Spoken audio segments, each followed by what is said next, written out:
Chapeau, sir. Chapeau. Well, that was very nice, wasn't it? Welcome to VCQ Live. Hopefully we're live. Sorry, we had a few problems, which we'll talk about during the stream. But welcome. Thank you for joining us on this Monday. Indeed, indeed. For the usual bunch of live stuff. Right, let's see who's on then, shall we, Daniel? Oh, please. I'm going to have to plug that back in a minute. I don't have very much juice today. Right, Wes Chilton. He's from Ipanema. Oh no, he says the girl from Ipanema. Tim Chalmers. David Burke. Clench 13. Lucas and Brewski. Thank you very much. Well, Dan accompanies me with the girl from Ipanema.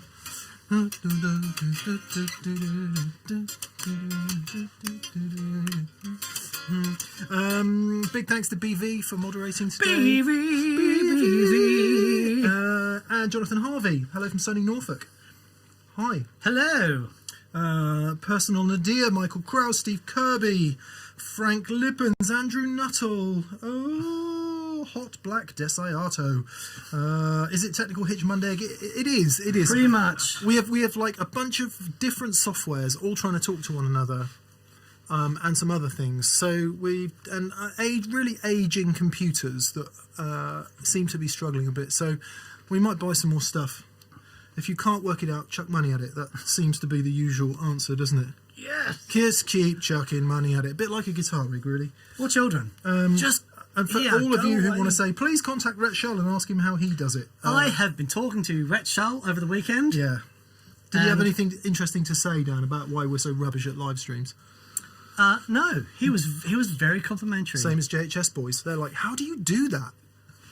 Well, yeah, their live stream. Yeah. Crazy. Well, they asked us that too. No. Yeah. So I think we're all on the same game here. Hey, that's amazing. Yeah. Right. Let's dive straight into the super chats, shall we? G Barge, thank you, G. G Barge says, returning to the subject of helping those who can't tour, may I please encourage thoughts of purchasing merch from favourite artists? For example, Matt Schofield had a Mad Professor Supreme pedal, blah, blah, blah. He can send from home. Yes, and that goes for anyone who sells their own music by their own web stores. Lots of people do courses. So Matt's Truefire course, for example. Yep. Brothers Landreth, they sell all their own stuff. Lots of our favourite artists. So yeah, if you do have a bit of spare cash and you find yourselves not in that horrific position of being ballsed by COVID, then yeah, absolutely. What a great idea, G, and your generosity there is super kind. Thank you so much. So yeah, if your favourite artists, they're not gigging, they're not earning any money, go buy some stuff from them, a t-shirt or something like that. Yep. And if they're doing a live stream and you can help them out, so Andy Timmons, who Andy makes a lot of his day-to-day fund vouchers from touring, not doing that anymore, obviously, but he does a live stream, I think, like every Saturday. Yeah. And opportunity to spread the love. It is. If you get a chance actually to see Andy do his thing, go and do it, because far out, man. Far out, man. It's just awesome. Anyway, he is. It is. Let's Let's get the depressing COVID rubbish out of the way first. It is on the rise again, apparently. So there are places all over the world going back into lockdown. Australia's had a torrid time of it over recent weeks, and it looks like the bits of the UK are about to go back in. Not entirely sure what's happening to the US, but wherever you are, chin up, peoples.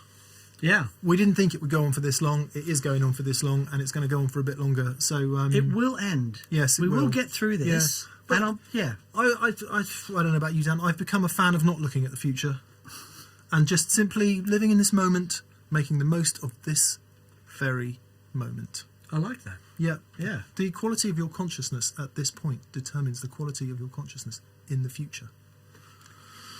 Oh, I feel like it's that Spinal Tap moment with Davidson Hubbins on the bus. Yeah. And someone says something really deep to him, and he just looks just so befuddled. He just, that's where I am now. I'm Davidson Hubbins on the bus wearing the jumper with Saturn and Venus and all that stuff on it.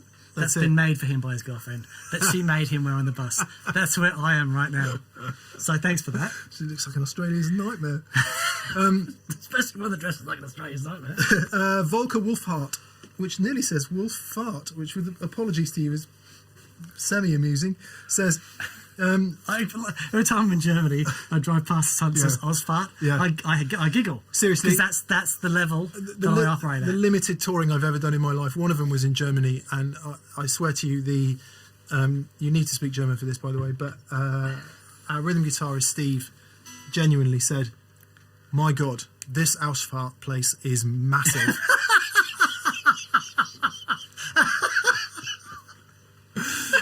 Because the exit sign is Ausfahrt right off the motorway. And that is very funny. Anyway, that's very funny. Anyway, he says he's a Katana owner, and he says Volker says the Katana loves the D&M drive. Happy days. That's brilliant. Happy days. Thank you for Fantastic. buying one. Manuel Kuhn says, in a recent video, Paul Davids asked Dan a question. What's the answer? Also, a nice amp to pair with an AC10 for home use and small gigs. Manuel, if you could let me know what the question was, I'll be happy to answer. I don't know what the question was. I have been in contact with Paul Davids recently, and but I don't know what the question was on the video.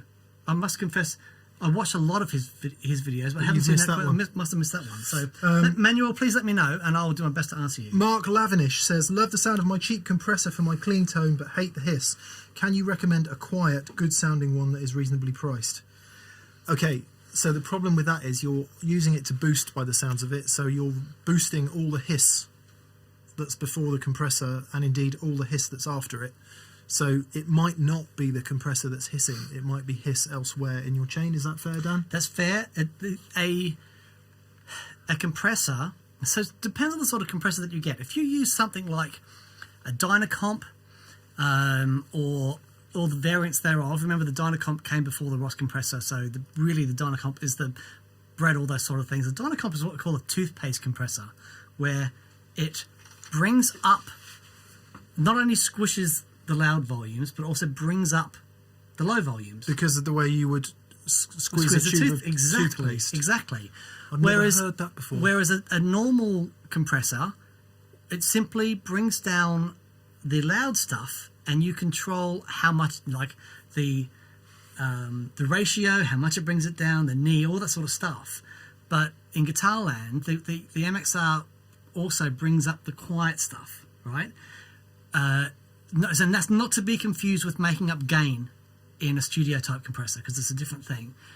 But as that Dynacomp style thing brings up the low level stuff, it also brings up the noise. So it can be really difficult to get rid of that. If you, it is difficult to do that on the cheap. Like when you start plugging into things like, really nice compressors.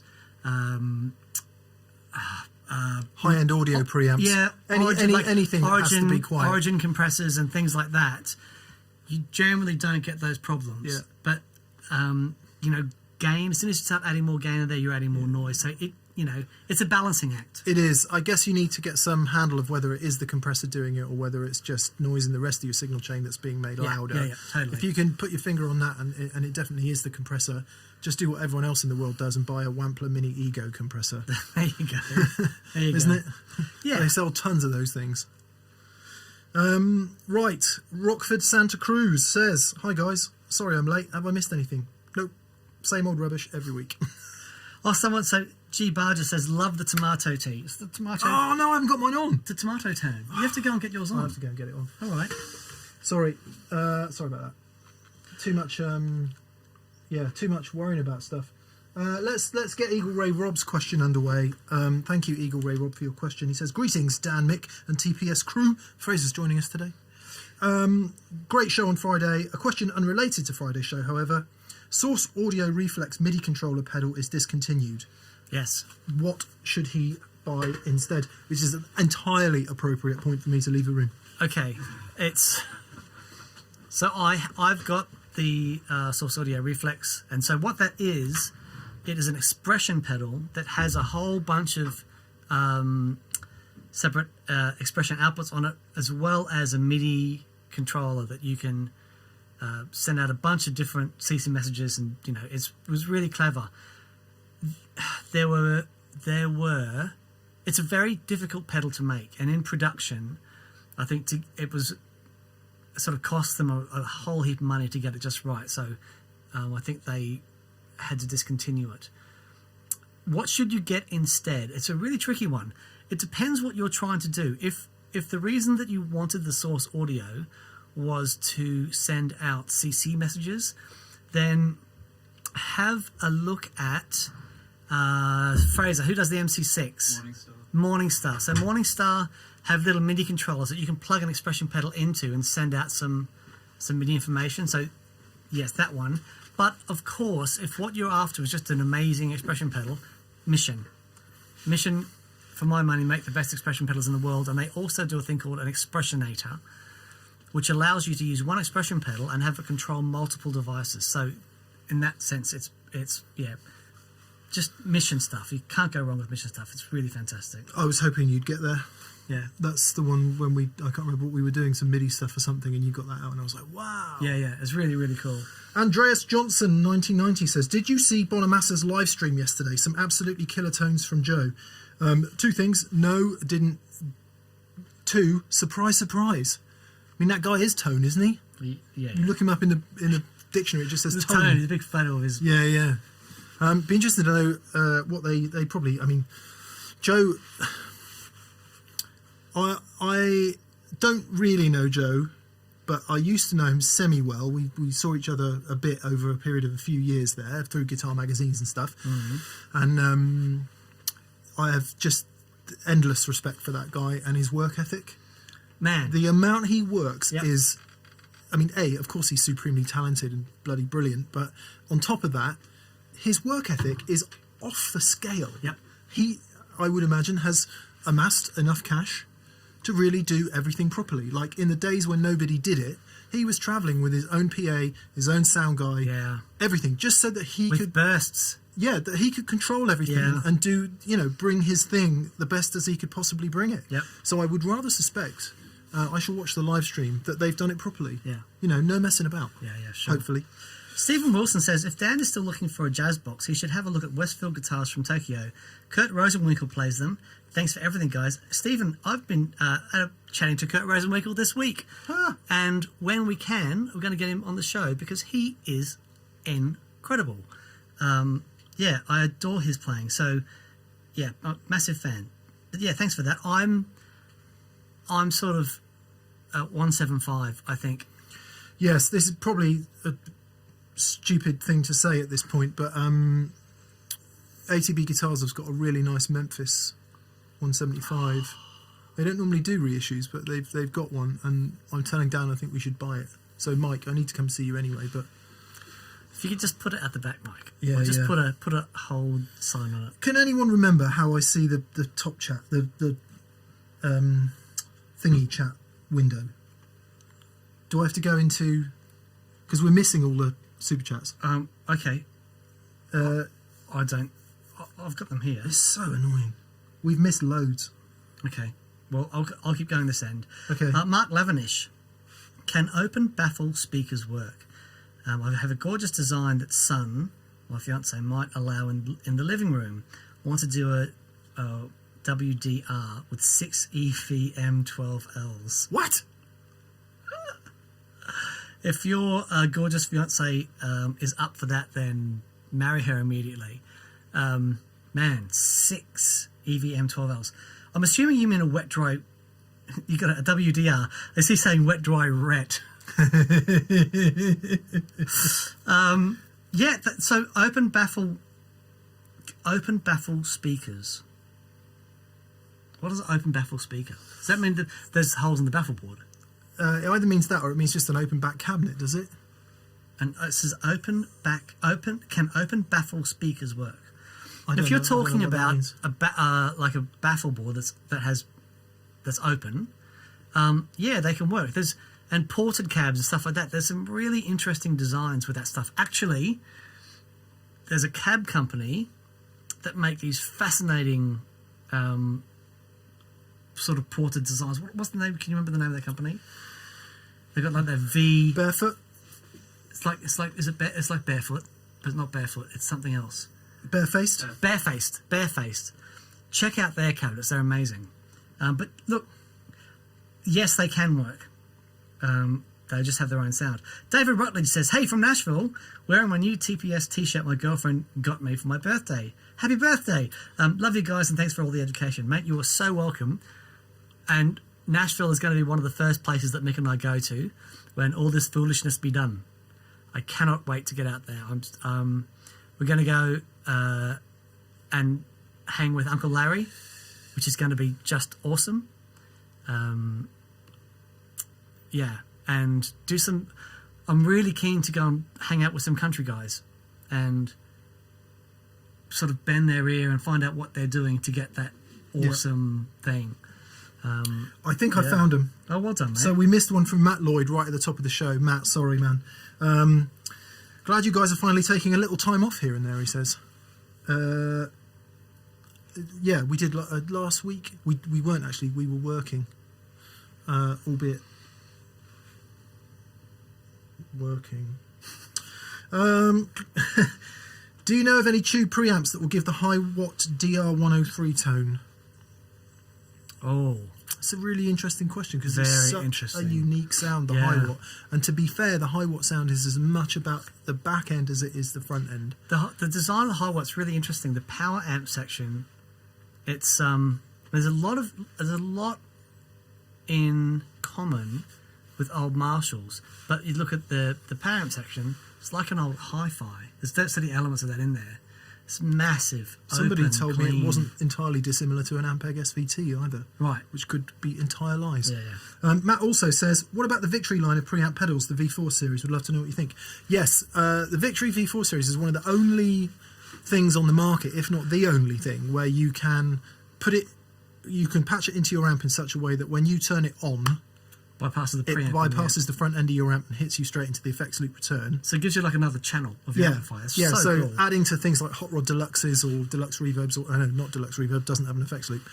Anything with an effects loop, they're really good and they are optimized absolutely for that job. My only criticism is that they're all pretty gainy. So whether you go for the Sheriff, the Countess, or they're very, very, very gainy. Martin loves gain. There's really nothing, I don't think, on the market like Simon's stuff that I can think of. We'll come to that in a sec. Simon being Kingsley, by the way. Mad Crafter says, as my aging concert tees look more like aged Swiss, I decided to put pedals on my chest instead of players with new TPS Thank you. Reeves Electro shirts. Awesome. Thank you, mate. That's echoing what was said earlier about what G. Barge said about buying stuff.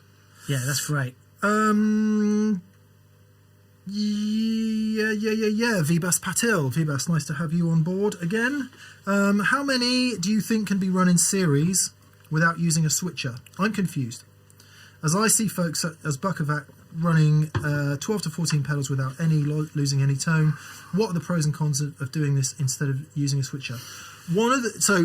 First of all, Tom on his show last week wondered if we'd forgotten about him. Forgetting about Tom Bukovac is a bit like forgetting to breathe. I don't think that would be possible for either of us. You might have seen I posted a thing on there. This went, no way, man. The thing is, we want to go and see him in person. I don't want to do this. He's such I think he's, like, as far as YouTube people are concerned, he is easily one of our favourites. Yeah. You know, he's right up there. And in many ways, he's not really a YouTube guy.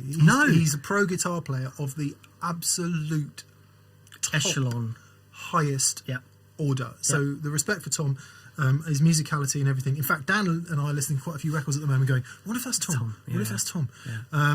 Maybe someone can answer. What was I listening to? I was listening to the Maren Morris record, wondering if the guitar on that was Tom. And also something else. The young lady that you like it. Oh, what's it? Oh, yeah. Miranda Lambert. I was wondering if he might play on that stuff. Anyway. Yes, we haven't forgot about it. Want to go and do it in person. But the reason of saying that, Vibas, is because Dan and I want to see Tom's face when he hears a Dan rig. I think just to see if he gets it in the way that we get it. Yeah. Or if he goes, I don't need any of that stuff. But the other thing is, Vibas as well, his pedals aren't all true bypass. He's got I've seen H9s, I think, in his rigs, and there are buffers in those. So he might be going through a few true bypass pedals before he hits a buffer, and allowed to be driving the signal throughout those pedals. So, but yes, I'm really keen to spend some time with him in his rig, and yeah. And to answer your question, there is no better. Exactly. But what happens when you connect all this stuff up together? You get a cumulative tone suck. Now that could actually be beneficial to your rig. You might like that. You might like the effect that it gives you. Dan and I are definitely in the world of not liking what that does, and the re-entry of all stuff, like right from simple harmonics through to just this massiveness. I keep saying about that, and I keep using the word fidelity is what you get, and not everyone likes that because it's hard work to play. Yeah, very revealing. But to actually answer your question, I regularly run 4 or 5 pedals without a switcher, and then after that find I need something. And not all switches are created equal. You know, Dan and I have the luxury of playing his stuff. It's not all to that level, is the truth. He's never going to say that. I will. Ole Martin Holter. Ole! Greetings from Norway. Hello to Norway. Feels like I've missed class or something, but is that old telly now Dan's? I can officially say, so, all right, Pete Lewis, who years ago I played this telly on the show. Pete got in touch and says, "Hey guys, I got a bunch of old guitars. If you want to come down and check them out." So we did, and we did a show with them. And I fell in love with this guitar, and I've been pining for this guitar ever since. You were Wayne, weren't you? I was, and I did a deal with Pete where he let me pay the guitar off, and I can officially say, made my last payment on the guitar today. Ah, nice. It is mine. Ah, it is mine. So this is Old Yeller. Yeah. Oh, he did. I didn't realise he'd done you some credit. Yeah, Excellent. He's been very, very kind. A big lump sum to start with, and then yes, but he was very, very kind, because this is, I just adore this thing. It's just awesome. Yeah. So yes, it is now mine. Aidan Endersby Music says, "I love the diversity of the TPS audience. So do we." Yeah, so do we. Amazing. Even including the fly that's flying around in here today. It's a tone-loving fly, obviously. We're on a farm, so there are flies. From newly converted pedal disciples to wet-dry wet rigs with Dumbles. Yeah, baby. Long may this gear folly continue. Indeed. Yes. I don't think it's entirely a folly, but no. Some days it is. Yeah. Ed Bromiel, hey guys, thanks for last week's episode. I understand a preamp can drive the power section, and a buffer adds fidelity as to a guitar tone, but can you explain what they do different to the guitar signal? Sure. Okay. So, right. Can we do this simply? Yeah. Buffer just drives the signal harder, doesn't add any mumbo. Yeah. So the guitar signal is very fragile and is susceptible to capacitance that you're getting cables and all that sort of stuff. The buffer drives that signal so you don't get capacitance and tone suck. Whereas the preamp increases that signal so that then hits the power section. I'm going to try an analogy, Dan. Dude, let's. You tell me what about this. Does anybody know what a soaker hose is? No idea. A soaker hose is a hose pipe that's very permeable. So you lay it down the side of your box hedge, for example, and you turn it on, and the water goes down the hose pipe, and it seeps out the edge. Oh, right. Okay. Is that like a hose with a sock around it? No, it's just made out of a permeable material rather than solid. Okay. Yeah. Do. Right. So you turn it on, and then the water just oops out like super slow. Okay. Yeah. Yep. Capacitance feels like that to me. So you run a great big load of hose and a load of pedals in between, and your water is just ooping out the edge. That's actually it's a better analysis, because so you stick a buffer on, and the buffer pushes it all through a bit more quickly, so not as much. This is not what's happening, but you don't lose so much out of the hose. It just more water goes through. Yeah. Whereas a preamp makes the hose pipe this big and shoves 50 gallons a second down it. There you go. Does that work? Perfect. I really like that. Do we like that? Very much so, because it's very good, because it's very different to like adding a stopcock or something in the middle, because that's resistance, which isn't capacitance. But you put the capacitance and resistance and inductance together and you get impedance. Scott W. recently set up in a new room. Low G had no definition. Interesting. Realised room width matched 98 hertz wavelength. That's there you go. wave. Standing wave. Pointed cab diagonally and definition returned. Broad topic, but a show on room acoustics basics. Yes, we'll do that, and it's also coupled with cabs and standing waves and inverse waves and all that sort of stuff. It is endlessly fascinating. Why your cab sounds different in a corner, on a chair, on the floor. Yeah. All the stuff. Yeah. Really cool. As always with TPS, there are no answers, only better questions, many of which Dan and I still have to ask and get answers to. But it's one of those other situations where it's like, it's not better like this, it's not worse like this. It's just, if you understand what's happening, then you can tweak it to your taste. Love it. Right? Love it. Fender Jeff says, since the episode where you played all your guitars, I've been thinking about how cool a 70s Tele Deluxe would be because of the wide range humbuckers. I'd love to hear your thoughts on those and hear them in TPS sound. So you're talking about the Seth Lover from the Deluxe. So the guitar player I used to work with in Australia had an old original black thin line with the two Seth Lover humbuckers in it, and he was the drummer from a band called Spy vs Spy in Australia, a guy called Mark Cuff. And man, that Telecaster was an absolute rock machine. Those humbuckers were just the clearest. They were bell-like, but far out. They were like into a cranked Marshall, just incredible. And then I bought a left-handed Tele, which I strung right-handed because I'm an idiot. But it had a Seth Lover in the neck, and man, it was like a 63 or 64 Tele.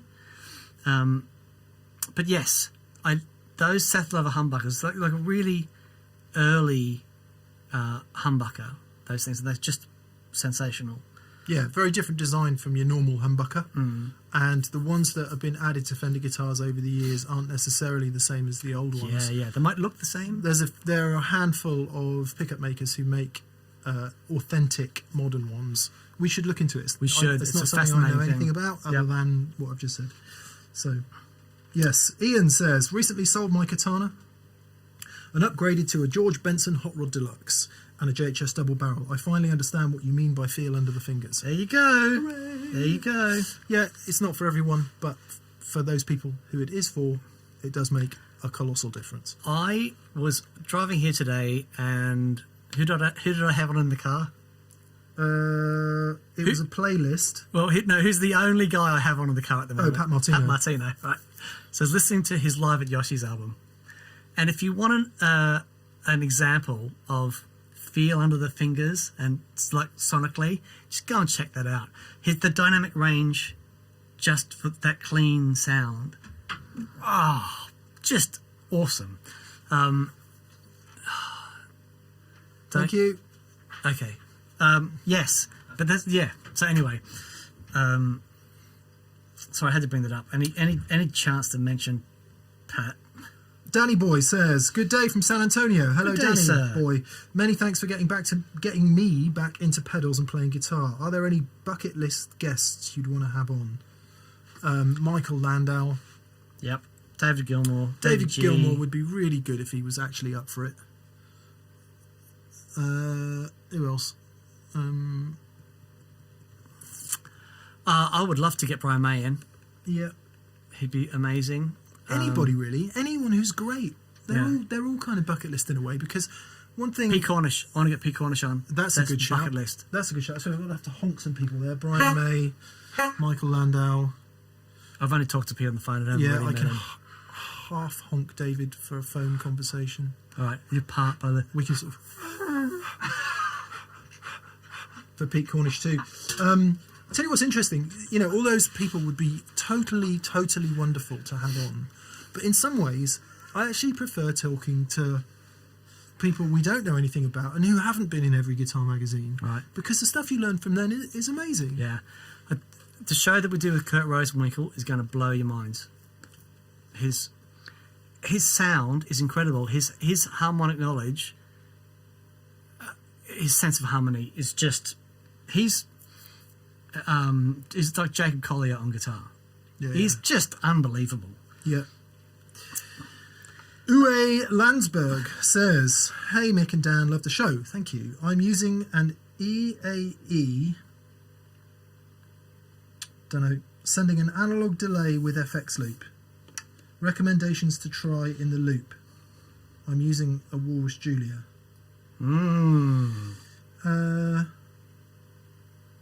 So, is that a delay? He's got an analog delay with an effects loop. What should I put in the loop? Is that the question? Yes. Okay. Okay. Brilliant. Okay. A number of things. Any modulation. Any modulation is great. Another delay in there is really cool. Gain is awesome. Like stick a fuzz in there and fuzz up the repeats. Really cool. The really cool thing about that concept is that loop is only affecting the delay. So if anyone's seen a show where I build a delay out of bits, if you see where that's the sort of feedback loop is of the delay, that's where the effects send is. And then that gets mixed back in with the original signal. So, experiment away. Put a couple of things in the loop. Putting flange in the loop's really cool. Yeah, start with modulation. Yeah, really cool. Actually, overdrive can be really cool too. This is one that we missed from earlier, which is from Mitch Gravel. Hello, Mitch, and thanks for the question. If I have, back to the Victory preamps, if I have a V4 Sheriff and a V4 Kraken, how do I run them in parallel into the amp and out the effects send? It's pretty straightforward with one of them, not sure with two though. So you want to run the preamps in parallel? Yeah, you need a parallel mixer. Yeah, well, you do.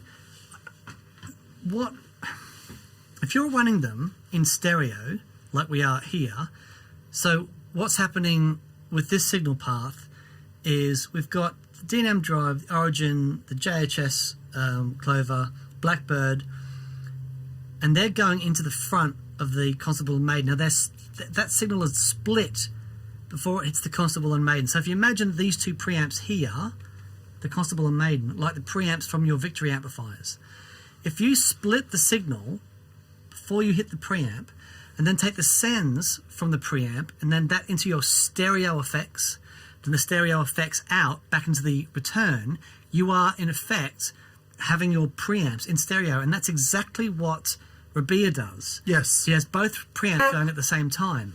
Now, I'm assuming that's the way you want to do it. So you need to split the signal before you hit the preamps, and then out of that into your stereo stuff and then back in. That's you can split it with any decent ABY box, Dan's, Humdinger. Basically, you can split it with anything that has one output that's isolated, which will stop ground loop hum, and is phase reversible because the preamps may not be in phase. There's a 50-50 whether they are in phase. Yeah, especially when you step on the other channel, that might also knock it out of phase again. Yeah. Tricky stuff. Yes. DJM check. Yeah, thank you, mate. Thank you. That's very kind. And Vibas again says, I have an American Deluxe Strat where the truss rod and fretwork is screwed up. Would you rather sell the guitar at a cut price and get a new one or get a new neck? Also, the body is 3 pieces. Does that make a big difference? Interesting. Yeah, okay, so we could talk for days about how many pieces in a body spread matter. I think some of the old Strats were 3 pieces. Some of them were 2, some of them were 1. Personally, I think once you start getting into like 3+, and you've got all those bits of wood in there that aren't one piece of wood, you lessen the chance of that guitar sounding amazing. Resonating. Yeah. Okay, interesting. It's a laminate at that point. Yeah. But it doesn't necessarily mean it. I'm sure there are single piece body guitars out there that sound like junk. I had a 1981 Gibson V, like the first reissue. Dave Gregory had same guitar, same year. My V was 2 pieces, and his V was 3 pieces. But his V, so mine had a centre join, right?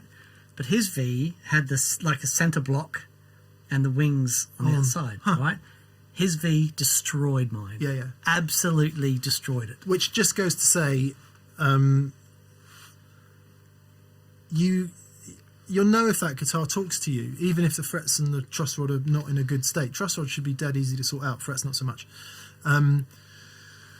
You'll know if that guitar talks to you and if you like it. And if you like it and you love playing it, then definitely get the work done and keep it, you know. Yeah, it's...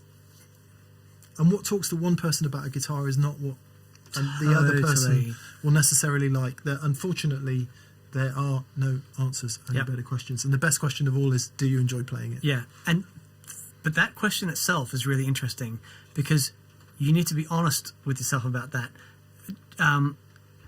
Trying to get past... Because I'm a very excitable person. Believe it or not, you might not be aware of this, but I get really excited about this stuff. But the best decisions I make about gear are the decisions I make once I've got over that stuff. And I can just sit down and be calm and relaxed and just be honest with myself going, how do I really feel about that?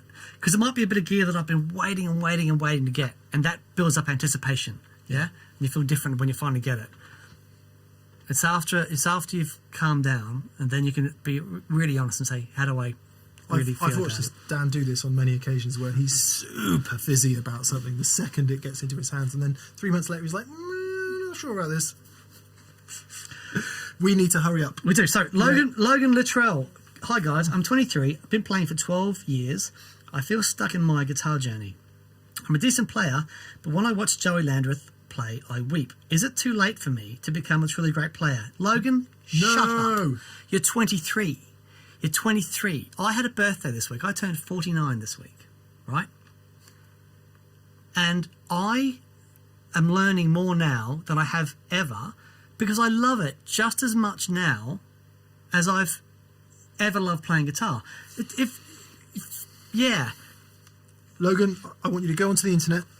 I want you to search for a book called Ikigai. Ikigai. Ikigai. And it's by two Spanish dudes. Or maybe one Spanish dude and one Spanish dudette, I'm not sure. Or with Spanish-sounding names anyway. And it is about flow. And it is about all the things that will help you stop worrying about how good Joey Landreth is. Yeah. Because Joey is such a dear friend to me and Dan. It almost hurts. Yep. I was texting with him last night, and he is so deeply in our hearts. It's hard to describe. We love him. He's a member of the family. I think Joey is one of the greatest guitar players who has ever lived. Yep, I would agree. I could probably introduce you to people who think he's junk. And that is the nature of music. Yeah. It's just you love some things and you don't love others. So what you need to do is find your ikigai. You need to find your flow and the thing that makes you tick and concentrate on that, nothing else. That alone will make you a great guitar player because you will emote and you will do the thing. Be an artist and don't be afraid to be an artist. It's the thing that's held me and him back all these years because you're so conscious about being disliked. You're so conscious about not going with your flow because, you know, being an artist is a bit flaky and doesn't pay the mortgage. If your question is serious, flow, do the thing you love, find your ikigai, and just be great. That's because awesome. yes, you can. Yeah, totally.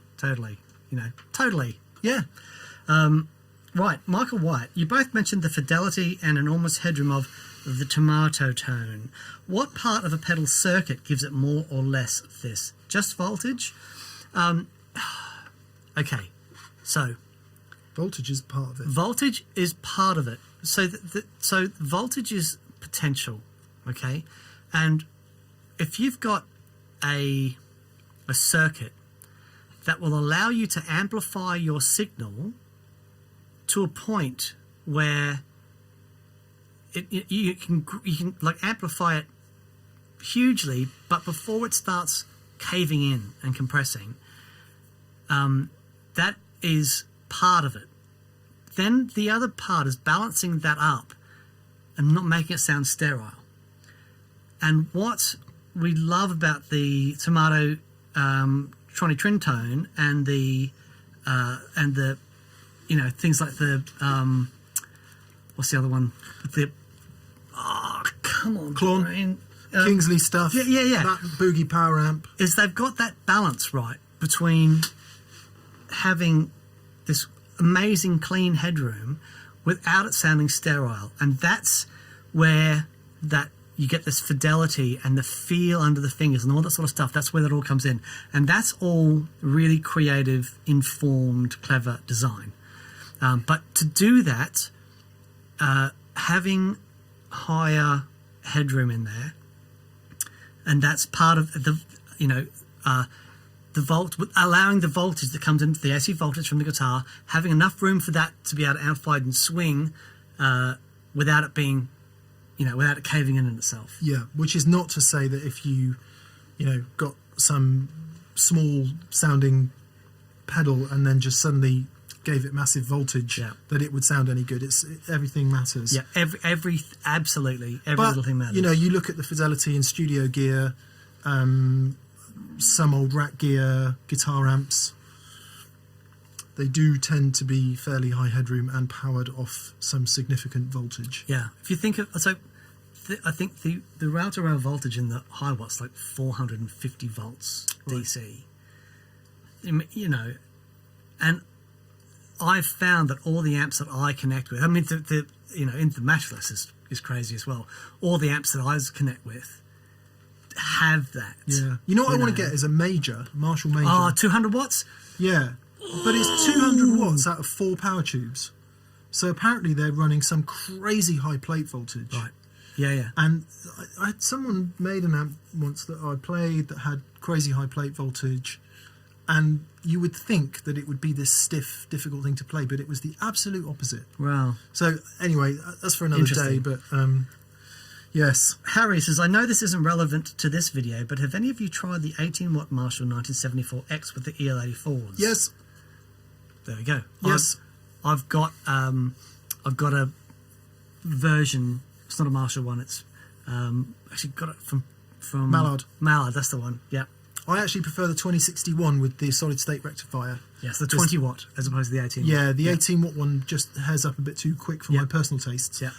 But absolute all-time classic amp that's been used on loads of great stuff. Absolutely, an amazing recording amplifier as well. Yeah. Marcus Flores says, question for Mick. How do you set the action for your Strats with a 7.25 inch radius? I wish I had a measuring stick. So I'm going to have to explain it via the medium of... Dance? By the medium of dance.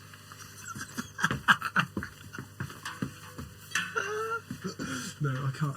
A, I can't dance. B, it's not helping. What have I got that's a measuring... I do have a measuring... I'm going to go get a measuring stick. Okay, what are you doing? Now, so keep the people happy. Matt Lloyd says, no worries. He says, sorry you guys had to work. No problem, Matt. Thank you, mate. Manica Lion, it says, thoughts on that pedal board? Been looking for an upgrade and wish I could buy one from you fine peoples. Thank you very much. You know, it will come as no surprise to you that Mick and I have ideas, and you know, it's doing that stuff properly is fun and interesting and a big thing to do. But you know, it's certainly nothing imminent there. But there's some great boards available. But that's very interesting. Justin Garcia, about to pull the trigger on a 70s OR 120. Pull me off the ledge or don't. Cheers. So is that the orange? Yeah. I mean, that's a classic amplifier. If you've plugged into it and it's right and it's not noisy and it sounds awesome, it's absolute classic. Get it. Or send me the number and I'll get it. Was it? An OR 120. Oh, nice. Yeah. That was my favourite orange amp. I was in an indie band for a few years and had one of those. There you go. Right. If anyone wants me to do it via another method, please let me know. But Marcus Flores, I'm going to put the ruler on top of the 12th fret. Is that the 12th fret? Yes. Yeah, that one. And I'm going to measure to the underside of the string, and I can't see. I literally have no idea what that is because I just can't see. You need like a digital calipers and stuff to do that, don't you? I'm telling you that it's about... What is that, Dan? much. Can you see? Oh, man. It's 2.5 millimetres. There you go. That'll do. About 2.5 millimetres. So the top string, I've been told it's important to do this in the playing position. Literally can't even see the string, let alone the flipping thing. That's the same. Might be a bit more. No, it's about the same. I don't know what Fender specs are, but this is a 7.25 radius board, and I reckon that over the years of it being refretted, some of it might have been taken out. Okay. So if you actually got a radius gauge on there, It and might I be a don't little know bit- how Johnny... No, actually, it doesn't look particularly... Johnny's very particular. I don't think he's taken more off down the middle. No. Anyway, so it will choke. It's almost choking there. I never, ever bend that much. And let's get some noise going down and see how choky and rattly my Strat is. I need a guitar picker.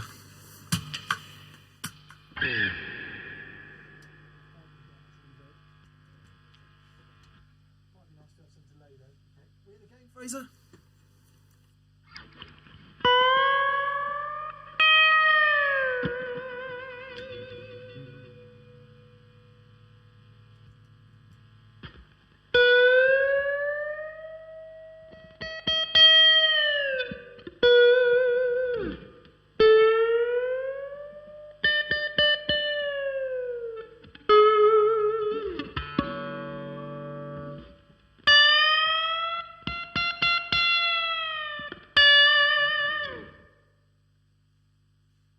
A huge amount of choking, No. given that I don't bend strings like much more than a tone ever. Right. Maybe a tone and a half sometimes. So it's actually pretty good. To be honest, it rattles elsewhere a bit more. Yeah, let's try that again, Fraser.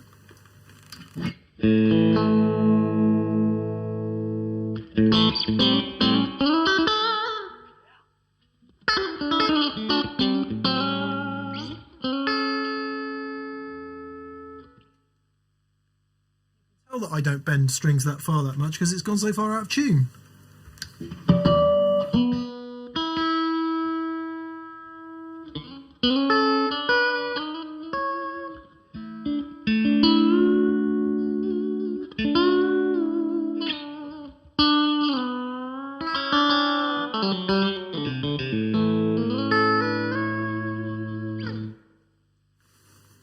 Yeah, apologies for the woeful playing, but It sounds gorgeous. yeah, 7.25 radius, about 2.5 mil clear underneath the 12th fret there. A lot of people like to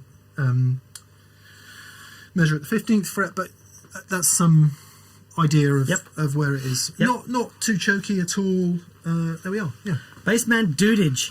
Hi chaps, looking for a home amp for recording fun to make up a wet dry with a PV Valve King, 12AX7 and EL84s. Mid-price thoughts.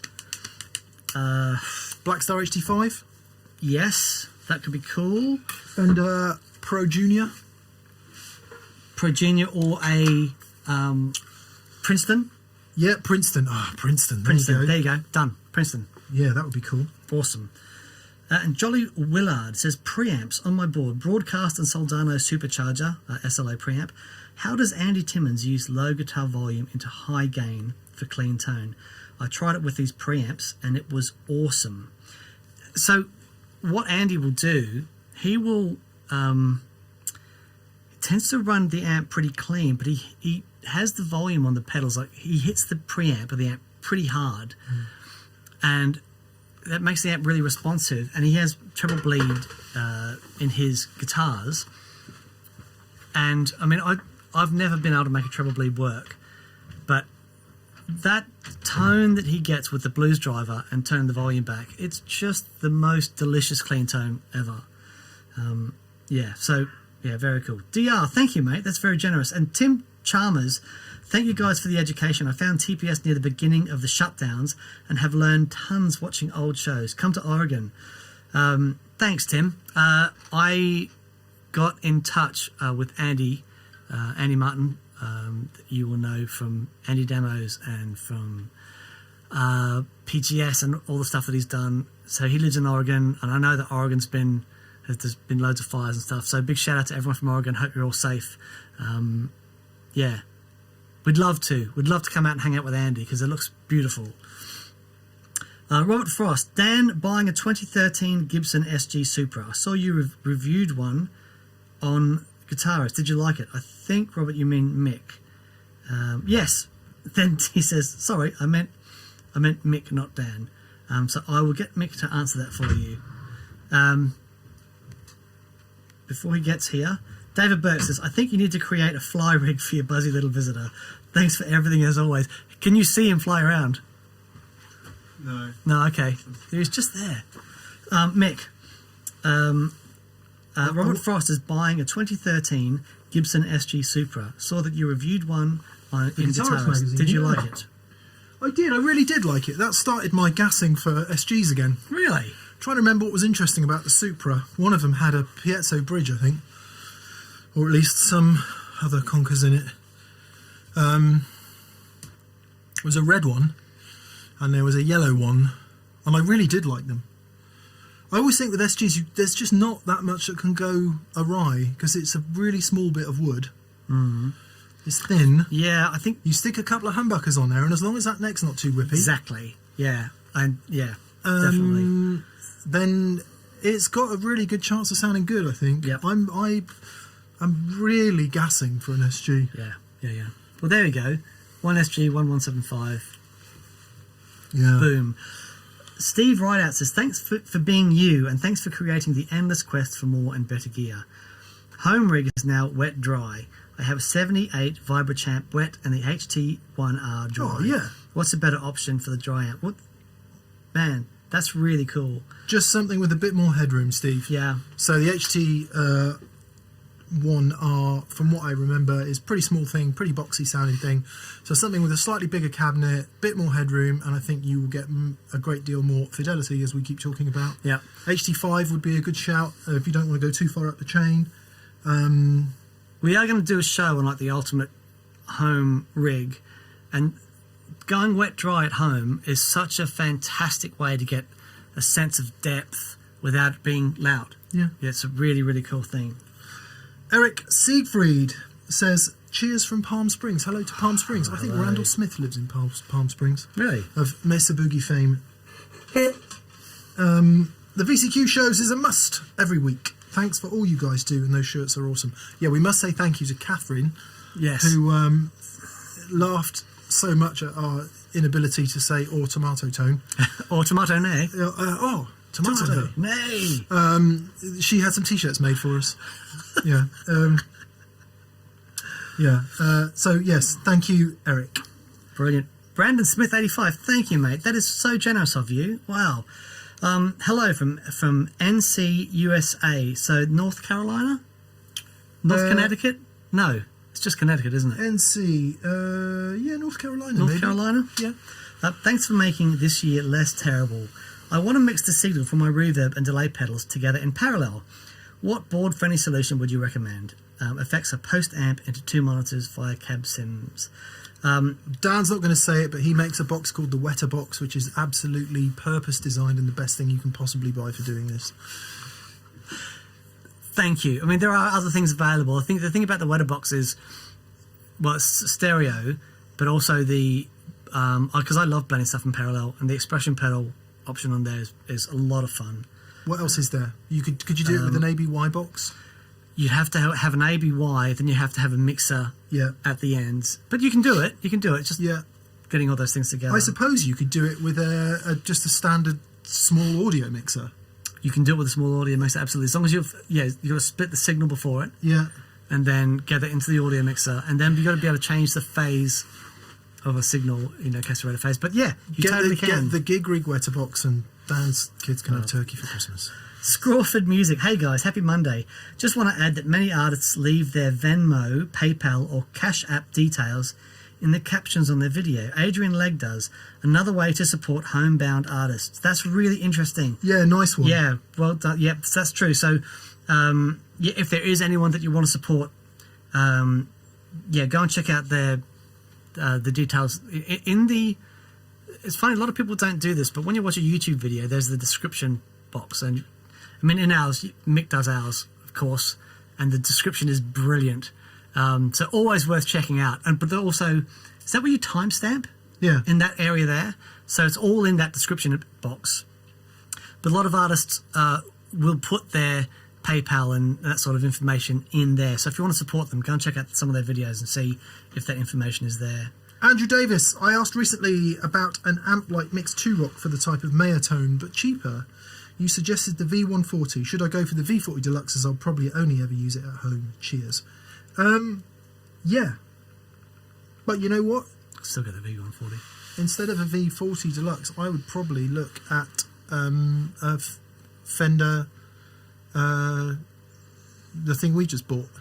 Oh, the Deluxe Reverb. Deluxe Reverb, and hit it with a tube screamer. Yep, there you go. Depends where you are. If you're in the UK, the Victory V40 Deluxe, or even just a straight V40, the Lunchbox head is really good value. The Lunchbox head is exceptional value compared to something like a Deluxe Reverb. If you're in the US, that's the other way around because of import-export, Right. VAT and all that fun stuff. But if you're just looking at home, then a small Fender tube amp. But yeah, V40 Deluxe would do a pretty decent job of that. V40 Deluxe also does a great British blues sound. If you like Les Pauls on the other end of the spectrum of the clean Maya Strat tone, it will do a really cracking Clapton tone at lower volume as well. Awesome. Yeah. Or you know what, Fender Hot Rod Deluxe. You can get a pretty decent John Mayer tone out of a Fender Hot Rod Deluxe because you've got that the mid-range. You're right. DR says, re-envelope filter Mayer Garcia from You Asked Us. Yeah. From late 70s or so. Garcia had an effects loop on his guitar, allowing a split signal, sending one path direct to his effects, bypassing the volume knob. Gave a wider dynamic control. That is really interesting. That would be what one of those 18 knobs on his BC Rich did then, will it? Did he have one of those? The only thing I remember about his guitar, he had that beautiful wood with those carved horns and a picture. Like it looked like a ceramic tile or something in the body of the guitar. We're going to find out it's somebody really important, aren't we? Like Jesus or something. Is it Alembic? Oh, did he have an Alembic guitar? Ibanez, Silvertone? No. Guitars, Jerry Garcia. JerryGarcia.com. There you go. Yeah, there's loads of people watching this throwing things at the screen now going, how do you not know this? How do you just not know this? 57 Strat he had, early doors. Wolf. Doug Irwin, Alembic. Right. Yep. So you were right. No, then we've got around the edges. Tiger, which is another Alembic. Easy Tiger. I'm trying to find. There's it's a really great site, but you can't see the flipping pictures. There we go. There's a picture of a skull there. Okay, yeah. A skeleton. Right, there you go. That's on Rosebud. Nice. Cool. This is TV. They should put this on BBC One. Prime time. We're nailing it. It's better than EastEnders. Well, to be fair. Pedal Porn. Hello, Pedal Porn. We do have your fuzz, and it sounds blooming great, by the way. Oh, goodness. Mate, that's very generous. We put it... God. Blimey. You didn't need to do that. That's amazing. Crazy generous. Thank you. We used it in a show recently. Yeah. The cleanup on it is insane. Yeah. I would say it rivals my Hendrix first. Yeah. But I love the mid-range in it. Yeah. It's very nice. Thick mid-range. It's awesome. It's right up there. TPS has been the soundtrack for our work over the last few years. Oh, my word. I've seen lovely comments recently. How about about how you've kept people going strong mentally during lockdown. Does it feel surreal knowing the impact you're making together? Thanks for everything. I try not to think about it, but when somebody comments that it has helped them, it is pretty serious. Yeah. Emotionally. We certainly don't take it for granted as Yeah. but don't want to get too serious about making people feel better. We just want to do it. Yeah. I mean, look, to be fair, Mick and I are in a little room. We've got Fraser sat over there in the corner, just making sure that everything's going right. And we're just hanging out and playing guitars, and that's just what we're doing, and it's awesome fun.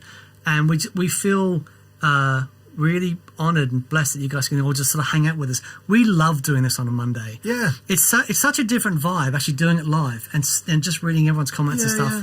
It makes Monday a day to really look forward to. We absolutely genuinely look forward to this every Monday. So but thank you, mate. That's very, very generous of you. I really appreciate it.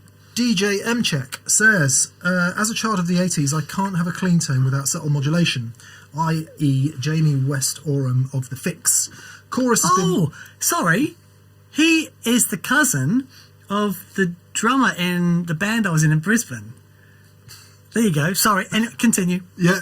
Is that because everyone's related in Australia, or...? Well, no, his parents were Scottish. Oh, I see.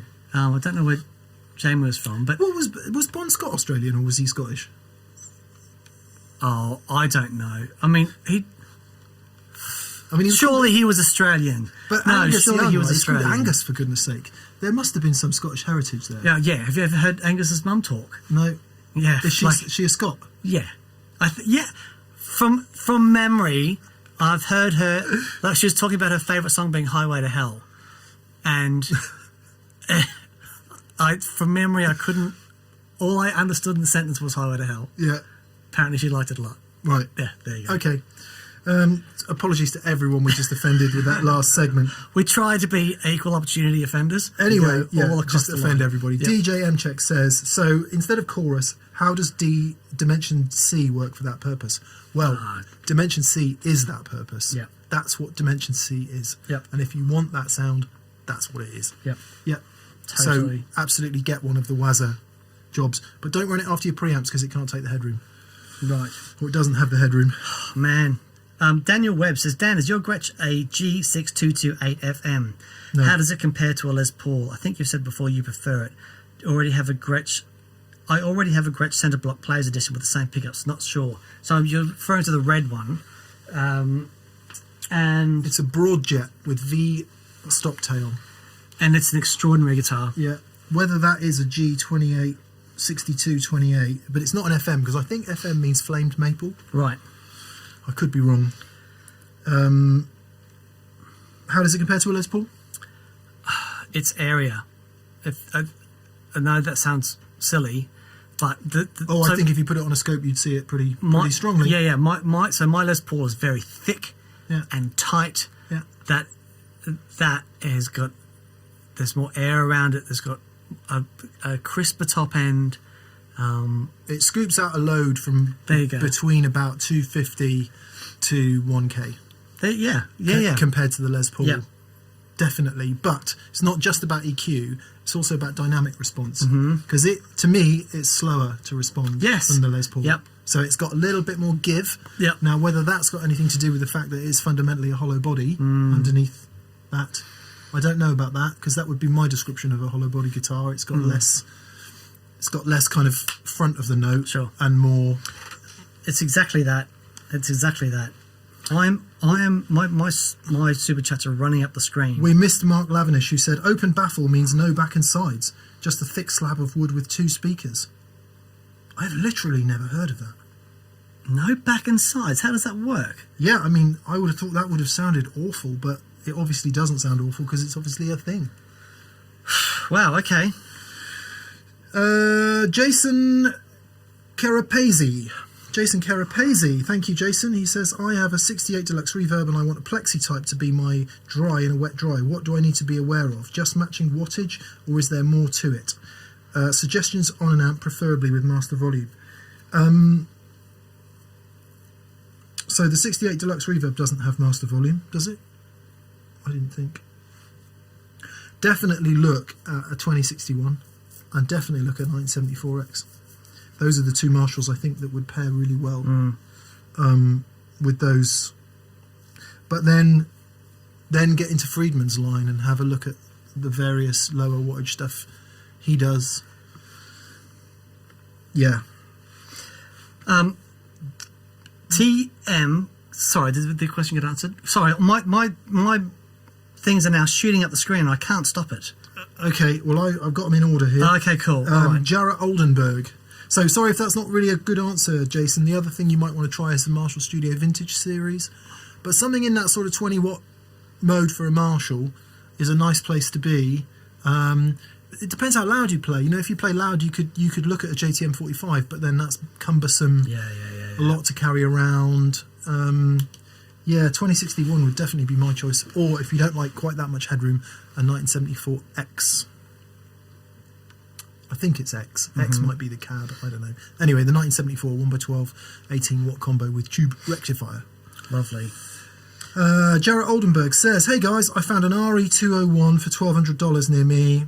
I desperately want it, but I'm stuck playing through my THR-10C and pretty good headphones for the foreseeable future. Is it a waste to get the 201? 201's an amazing thing. If it's in good nick and it works well, it'll always be worth that. Yeah, that's a really good point. That's a really good thing about this sort of level of gear is that if you get it and you in the future need to move it on, you're not going to lose a huge amount on it. Yeah, but you will have to keep it maintained, Yeah. and that's the issue with 201s. There's a lot out there that have been kicked about and, need some TLC. It's not rocket science, as I'm told, but then I couldn't do it, so... Soren Leddit says, awesome show as always. I've been using analog delays for a long time, but right now, in using it Free the Tone Future Factory, which I love. Oh, cool. Yeah, they're amazing. If you should make a TPS delay, which would it be? Well, it would be awesome. We do want to do one, actually. We yeah. just need to find the right partner for it. Because I'm really super, super picky with delays, and it's got to feel right. So it's definitely on our minds. Yeah, it would probably be a character delay. It would either be the best sounding mini analog delay you've ever heard, or a serious character delay. And by character delay, we mean things like Echo Plexis, Echo Rex, RE201s. Lovely. Yeah. TMKXL says, Mick, I loved your Comfort Zone track. Yeah, absolutely man. Epic. Well, thank you very much. It was epic. Have you spent any more time with the Chase Biss blooper? Thoughts or revelations? No. You put it down. It's an amazing thing, but it's just not me. It's really not me. But which is to say that if I did actually have any, I don't even want to say time because I've got the time. If I actually had the inclination to make music, then I would use stuff like that because I'd much rather do it in that way than create it digitally and do all of that. So I think as an inspiration machine, it's truly fantastic. But in my day-to-day playing, I don't get enough time to just play a decent overdrive pedal into an amp, let alone add in loads of other stuff. Sure. So it is just a wonderful thing. There's a new firmware update. Please download it. But yeah, it's not me. It's not me. Lee Hodgkinson says, hi guys, love the show. I play in a wedding band called The Walks in Norwich. Nice. The Walks. What a great name for a band. Man, so one of my very dear friends, Brandon, lives in Norwich, and we went up and saw him. When did we see him? Last year. Was it last year? I can't believe it was last year. Anyway, I'd never been to Norwich before. It is stunning. Yeah, it's a beautiful city. Absolutely stunning. It's nearly in Holland, but it is a beautiful city. So Lee says, I never thought I'd miss playing Mr. Brightside. How are you guys coping without playing gigs? Keep up the great work. Dan and I's gigs both took a considerable nosedive the day we started doing TPS. Yeah. Is the truth of the matter. That's that fun, isn't it? Yeah. There you go. But for the few times that we do play, I think everyone is really missing it. I'm I am desperate to get out and play It again. has a fairly serious mental health effect on anyone who is used to playing live and getting the endorphin rush that comes with it, and the various. For me, it's not just about being stood there and people enjoying it. It's about the freedom of flow. Yeah. And for that moment, it's the same reason people go mountain climbing or ride fast motorbikes or go kayaking or whatever it is you do, because when you're doing it and you are in flow, everything else in your life stops.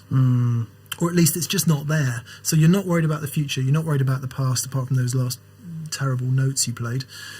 But if you can get out of that pretty quickly, it's flow. And I think anyone who has been lucky enough to experience that regularly gets very upset very quickly if it's taken away. Totally. Because it is your freedom. Man, not being able to do jiu-jitsu.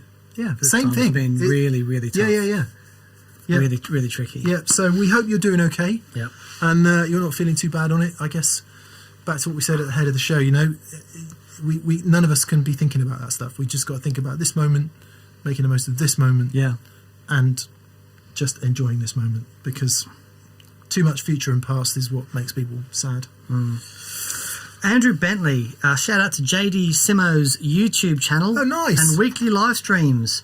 He's an incredible player, historian. is. I think TPS viewers who are into Tom B will enjoy. Oh, I shall have to watch some of his stuff. JD Simo. I think it's Simo, isn't it? Is it Simo or Simo? Dan Drive does a pedal for him. Right. Yeah.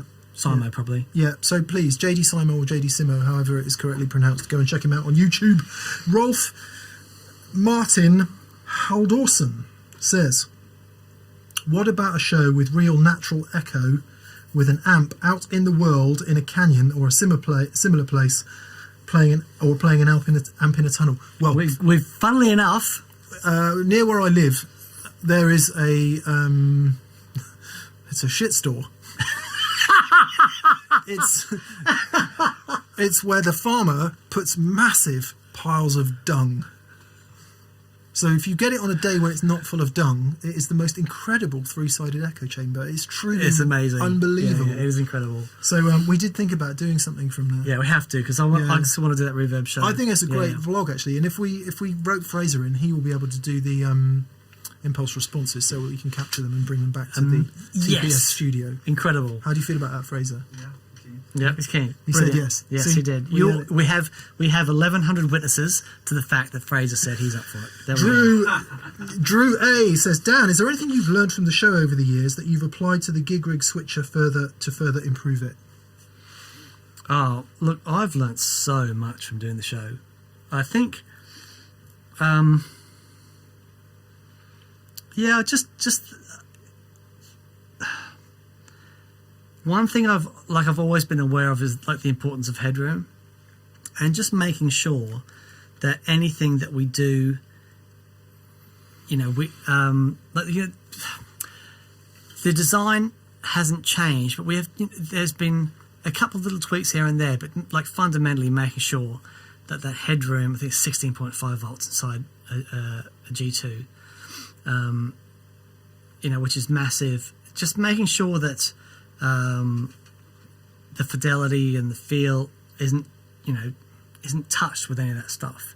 Now, I knew this, but one of the great privileges of working with Mick is having someone that with Mick's feel and touch using the system all the time, and getting to plug like every pedal under the sun into it, and that's been the best thing.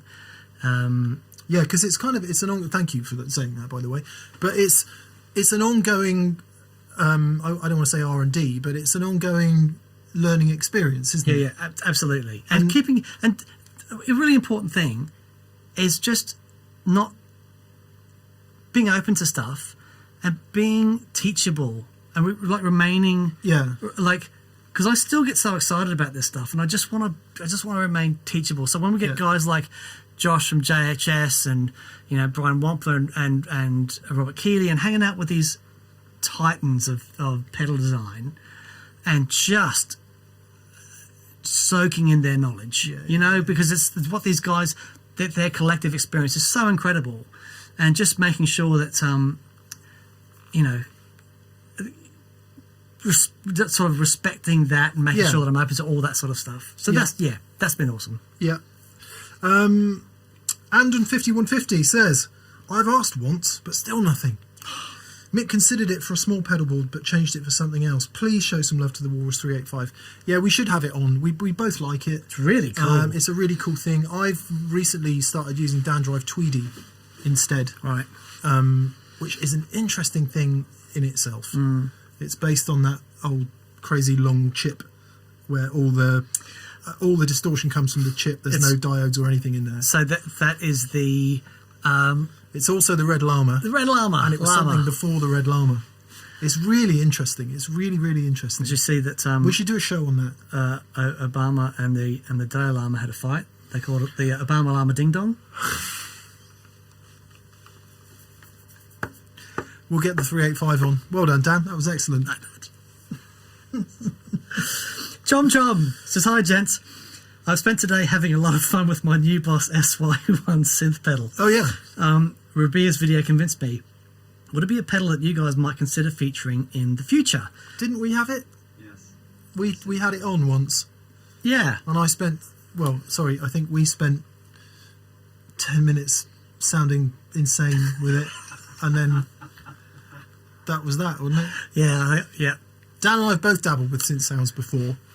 You may not believe this, but I had a Roland GK2, as it was at the time, on a Godin guitar that I used to use for a few synth sounds in my band of the day.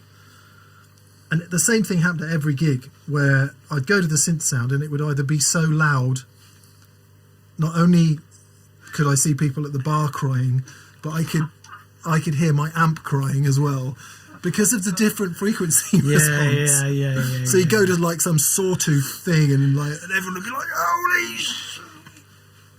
Or it would be so quiet no one could hear it, and I could never solve that. I could just never solve it. Fascinating. And obviously got bored with the tap dancing, but with the SY1 I think they've packed an enormous amount for really silly That's money, haven't they? in the compact. Yeah, it's a compact pedal. Yeah, It's amazing. Yeah, cool. We should get it out again, Dan. Yeah.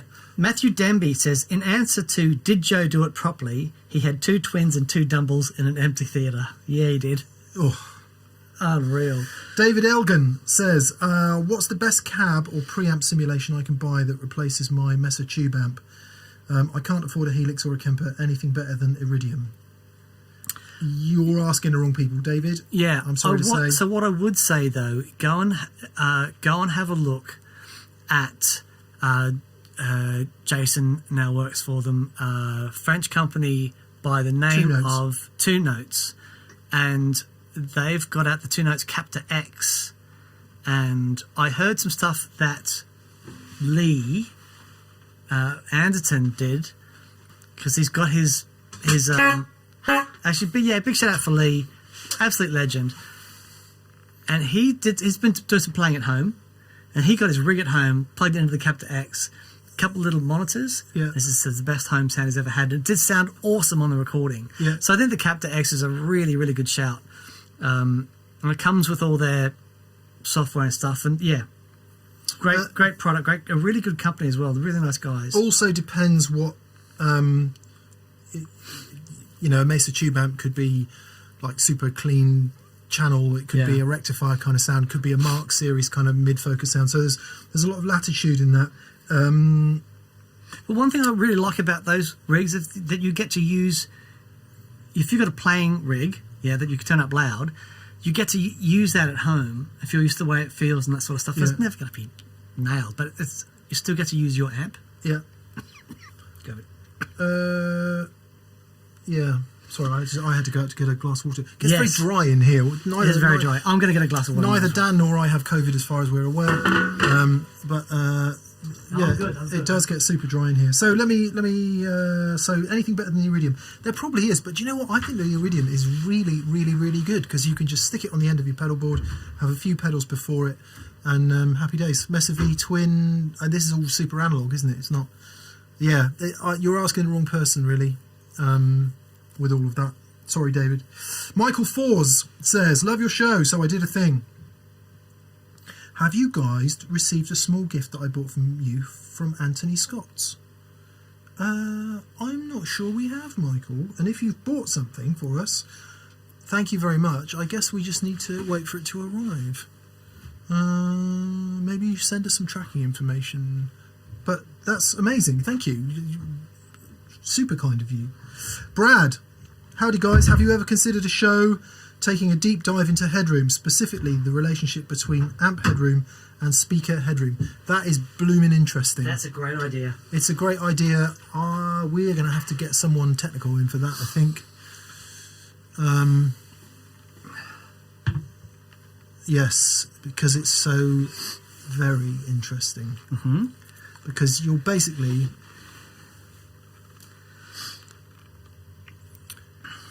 It sounds like such a simple concept, but there are so many constituent parts along the way. Yeah. That isolating, keeping something constant enough to see the effect into something else is a challenge. It'd be hard to record. It would be very hard to record. But that's very let's chew on it. That's very interesting. Yeah, yeah. A Very Dead Horse says, I've got a bass 6 that I use as a genty thing and a standard bass. I was wanting the Duchess V4 amp and have the Kraken Pre. Would it work okay with the Neo Cab? Yes. Suggestions on pedals or something? Yeah, it would. It would work, because that, and I don't mean soaring things. Very good. That Neo Cab is like 250 watts, the 112 Really? Neo copper back. Now, I should also add, Dan, we've got some interesting...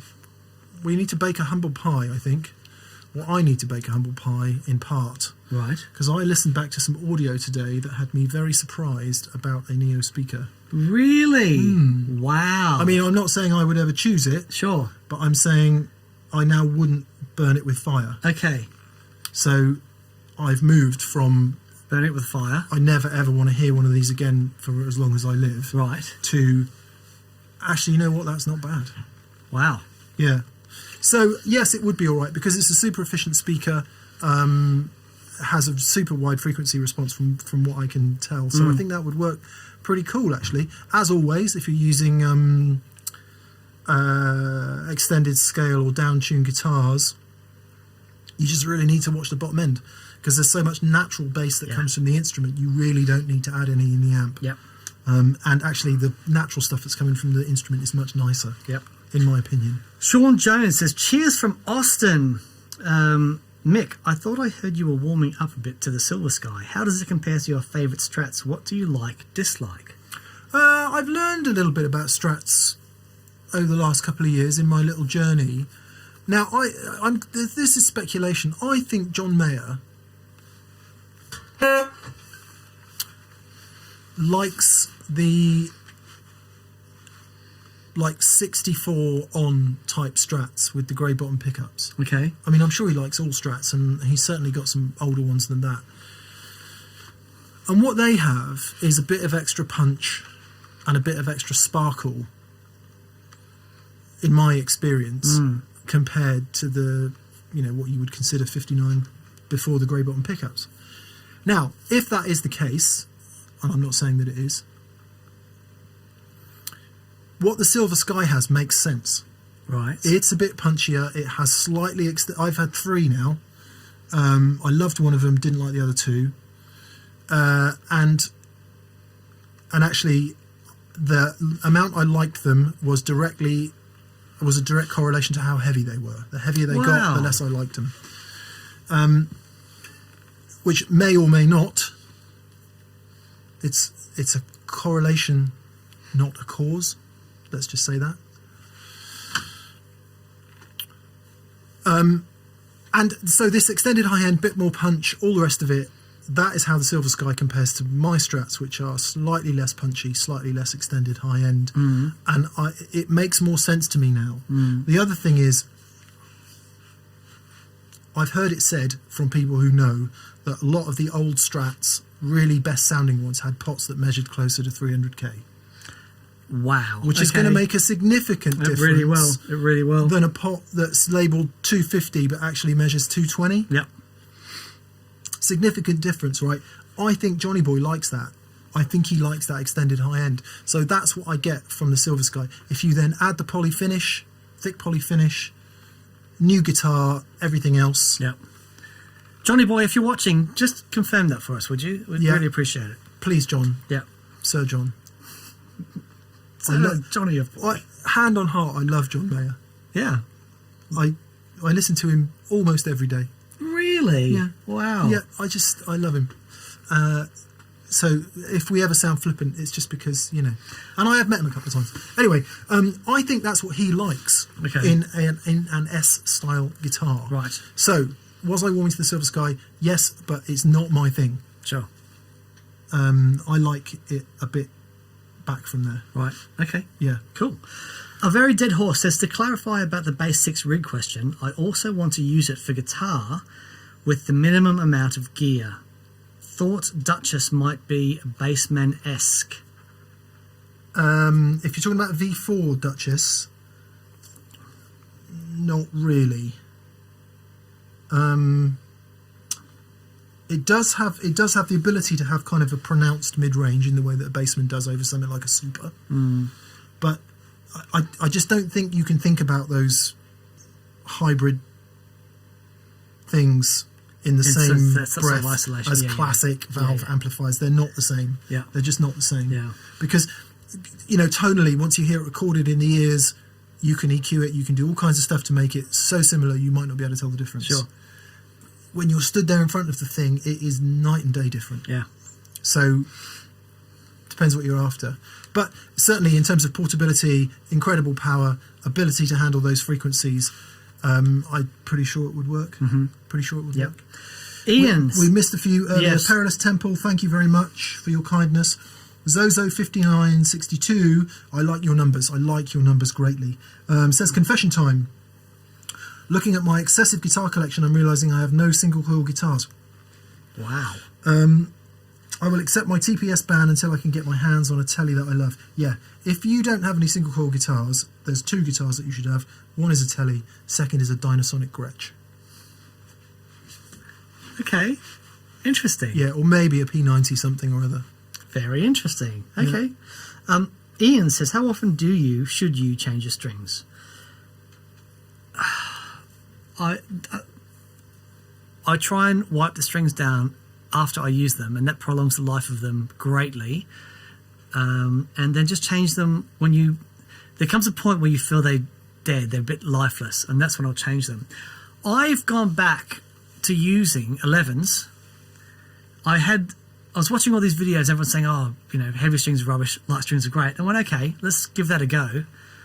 And I've gone back to 11s, and I'm going to do a little thing on it because it's really interesting. There's something that a lot of people don't talk about when they talk about switching to lighter strings, which is the feel of it.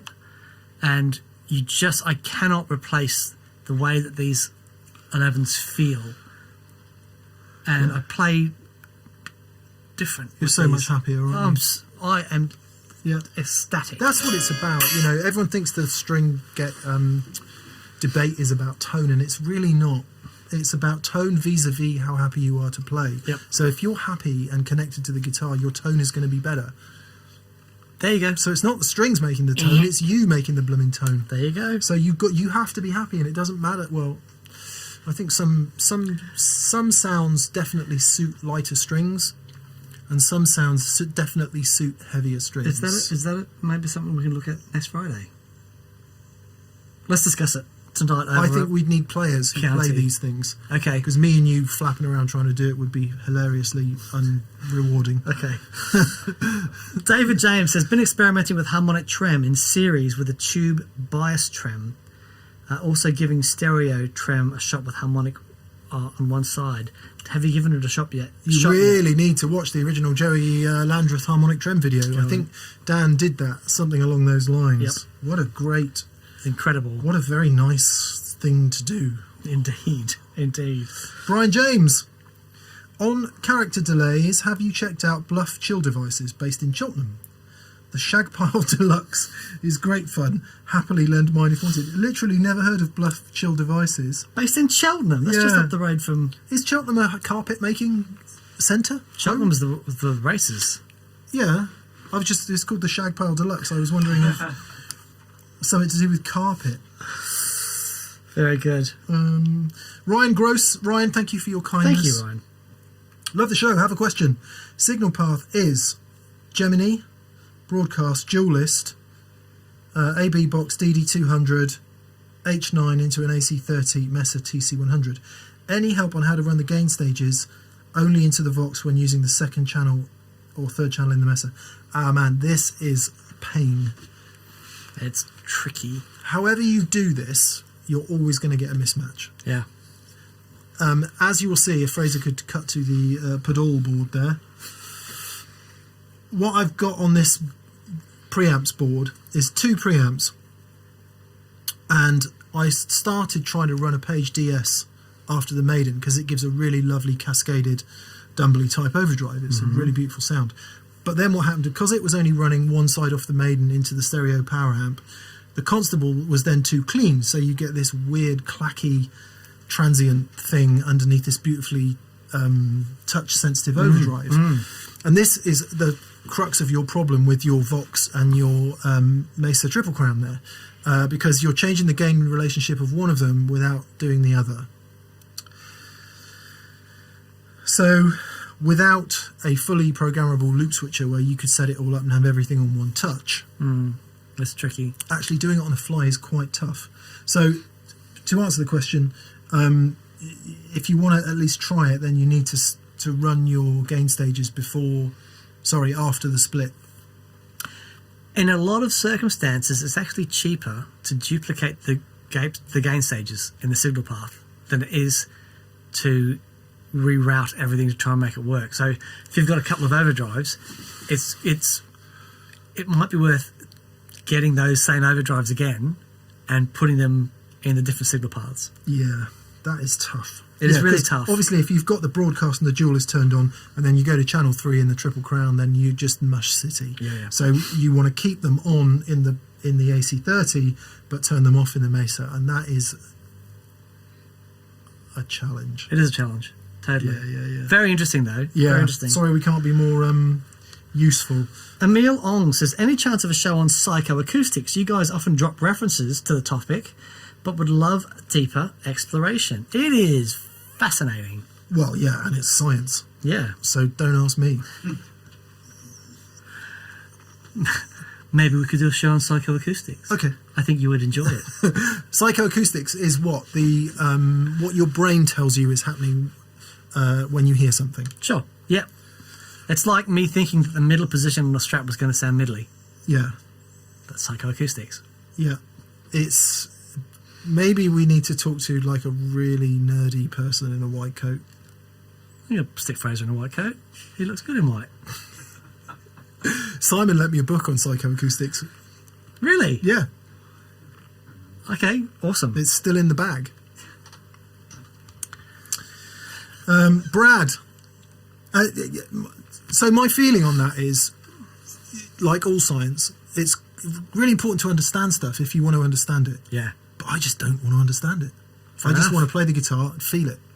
And I just don't care about what's going on. Here! But, I mean, it sounds like really dumb to say that, but the more, I understand things like video editing and colour correction and, the tiniest bit about things like EQ, and there's some things I really, really do understand. Sure. And it makes the experience of it much worse.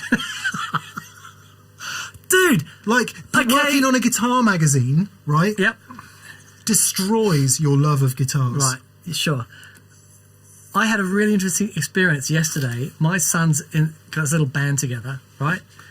And so they came around. They were sort of all socially distanced and everything was ventilated. There's 3 of them. And he had... I let him use my...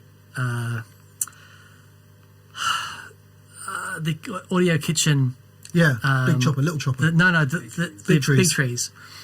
And that was going into like an 8-inch speaker, right? And he had a DS1 in front of it. Hang on, I thought you played drums. No, my son plays drums. So his mate, Oh, right, I let him borrow my Yeah. little amp. And anyway, he cranked this thing. The little 8-inch speaker was dying, and he shoved the DS1 into it. And I'm like, that's a horrific, trashy guitar sound. And then the band starts playing, and it was brilliant. It was so nasty and horrible. And man, it just worked so great with what they were doing. Like 13-year-old kids just making noise, and it was the best thing ever. There is hope. Yep. It was so good. Yeah, there is hope. That's what it's all about, isn't it? Yep. I mean, that prompts a whole discussion on guitar sounds in a mix versus being idiots having a room like this. We've spoken a little bit about this week. Yes. Sorry to double dip, says Brad. That's quite all right, Brad. You'll double dip away, my friend. Extremely generous. Looking for a pedal that emulates small amp overdrive. Broadcast 385. As a personal aside, I always wanted to see you play the JHS Twin 12. I can see it up there in the corner behind Mick. I think the 385 is such a good shout for a small amp overdrive. Yeah, it really is. It does such a great job. Instantly engaging. As soon as we both played that, it just felt great. It just had that. The broadcast certainly can do that. Oh, I don't think it's... Certainly at lower... You don't want to be running it at 24 volts and trying to get it to sound like a small amp. Yeah. I really love that Supra Thunderbolt Superbolt thing as well, I think it's called, which is just like an FET. But if you want it to sound like a small amp overdriving, what you need is a bit of overdrive and then not much bass and not much treble. Yeah, totally. That's, to me, is what small amps sound like when they're overdriving. Sure. Yeah. Amari Pena. Hello, guys, and thanks for your advice. I finally got the Duelist and couldn't be happier. Very cool. Yes. By the way, the latest version can be split in 2 separate pedals with a switch looper and TRS cable. Keep up this great work. Wonder who did that. I wonder. Yeah, that's a feature of the D&M drive. That's great to see Jesse using that. Awesome. Very nice. It's such a great pedal, the Duelist. Yeah, brilliant. Yeah. Luke Hannington, hi. There is one food group you've missed. How about a Rickenbacker episode? There's one episode you've missed. Yeah, we semi did it with a man called Dave Gregory. My dear friend Dave Gregory, whose birthday it is today. Oh, happy birthday! Happy birthday, Dave. If you actually watch this, I'd be worried about you. But if you are watching this, happy birthday, Dave. Yeah, Dave, formerly of the band XTC and a Rickenbacker connoisseur. So watch that one. But yeah, we should have one, really. We really should. Okay, sorry, had to do it.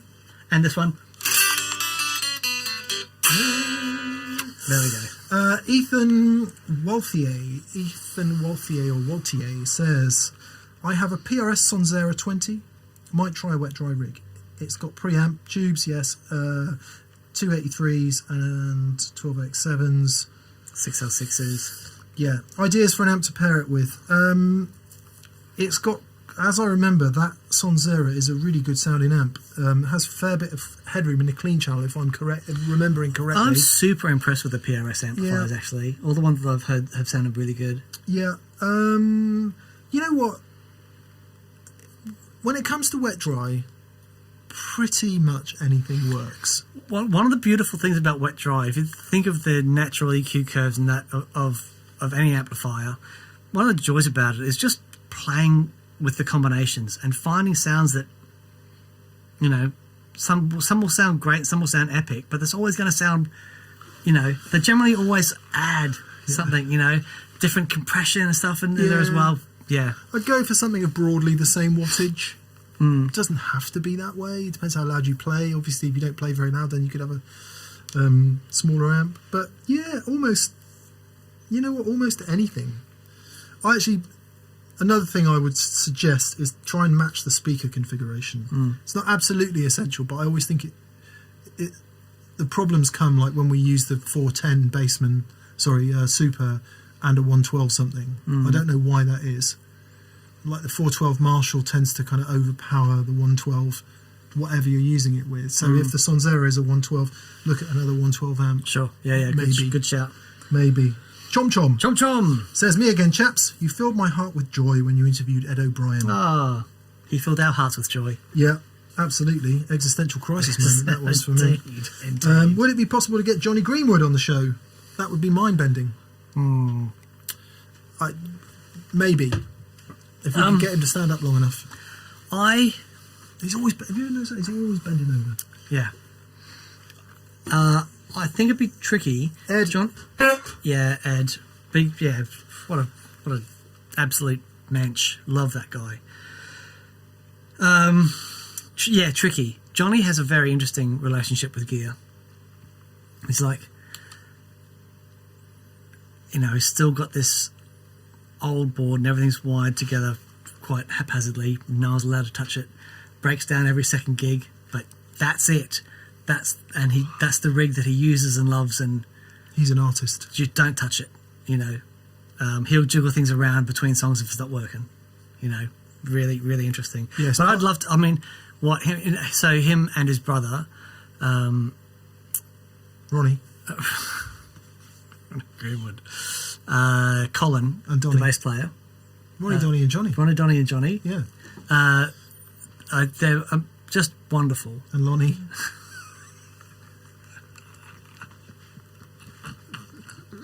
I get the feeling Johnny's the kind of guy whose artistry is in some way linked with not being nerdy in a guitar way about things. Totally. I will tell you one thing though.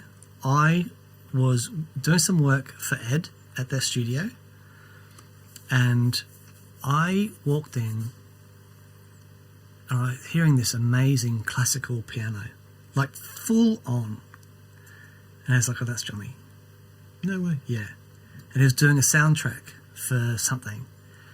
He is incredible. Yeah. And he can do all that stuff. No but he's way. also got that artist thing in his brain that he can just turn it off and just play. Yeah. You know what I mean? He's just that guy. That's flows, is what that is. Long story short, would absolutely love to. If the opportunity ever arises, yes, we'll make it happen. Yeah, and there's an almost endless list of people who are on that list of, if it were possible, they would, of course, be more than welcome on DPS. Project Balrog says, just ordered full gig rig power and evidence audio cables from Pedal Empire in Australia. So giving you my last $5 because I'm broke now. Thanks. Oh, mate, well done. It'll last you for the rest of your playing days. Yeah, I mean, you might need to shorten the cables every now and again, but... yeah. And shout out to our friends at Pedal Empire in Australia as well, in Brisbane, Queensland, Matt and the gang there. Yeah. Yeah. Awesome. Phil Crawford, thank you, Phil. He says, hi guys, please try the Boss BF2 for the Purple Rain sound rather than the DC2. Phil then goes on to give us the settings. I think it was Wendy's secret. Interesting. Very interesting. I've listened to it a lot, and I reckon whatever Wendy had, Princey Boy then added. Okay. Because obviously the production, once they crazy. did all of that. But yes, that's a good shout. Definitely, we'll try that. Yep. Ethan Wolfier says, greetings from Pennsylvania, US. Ran out of characters in my last post. I guess I'm just a word guy. You guys are fantastic. Best show on YouTube or television, full stop. Cheers. Thank you, Ethan. Thank you. My favourite show on YouTube or television at the moment is The Americans. It's pretty old now. I haven't seen it. It's about Russian spies in America. Oh, I haven't seen it. Having just said Russian spies in America, we'll probably get demonetised. But it's really good. It's really good. It's on Amazon Prime. Okay, cool. Yeah, it's really, really good. Okay. Yeah, that's my review. I've watched something that... Anyway. Stark Films Inc. Oh, right. You've gone into that, have you, Tony? Very good. D&M, thanks for TPS, all you do. I'm looking to replace the stock pickups in a 1980 Les Paul Custom. Neck pickup is too muddy, surprise. Would greatly appreciate your recommendations. Favourite pickups best suited for classic rock and blues. So I tried a bunch of pickups in my Les Paul when I got it, but when I bought it, it had OX4s from Mark out at Oxford, and for that guitar, they just work. They sound fantastic, and they're a low wind PAF sort of replica.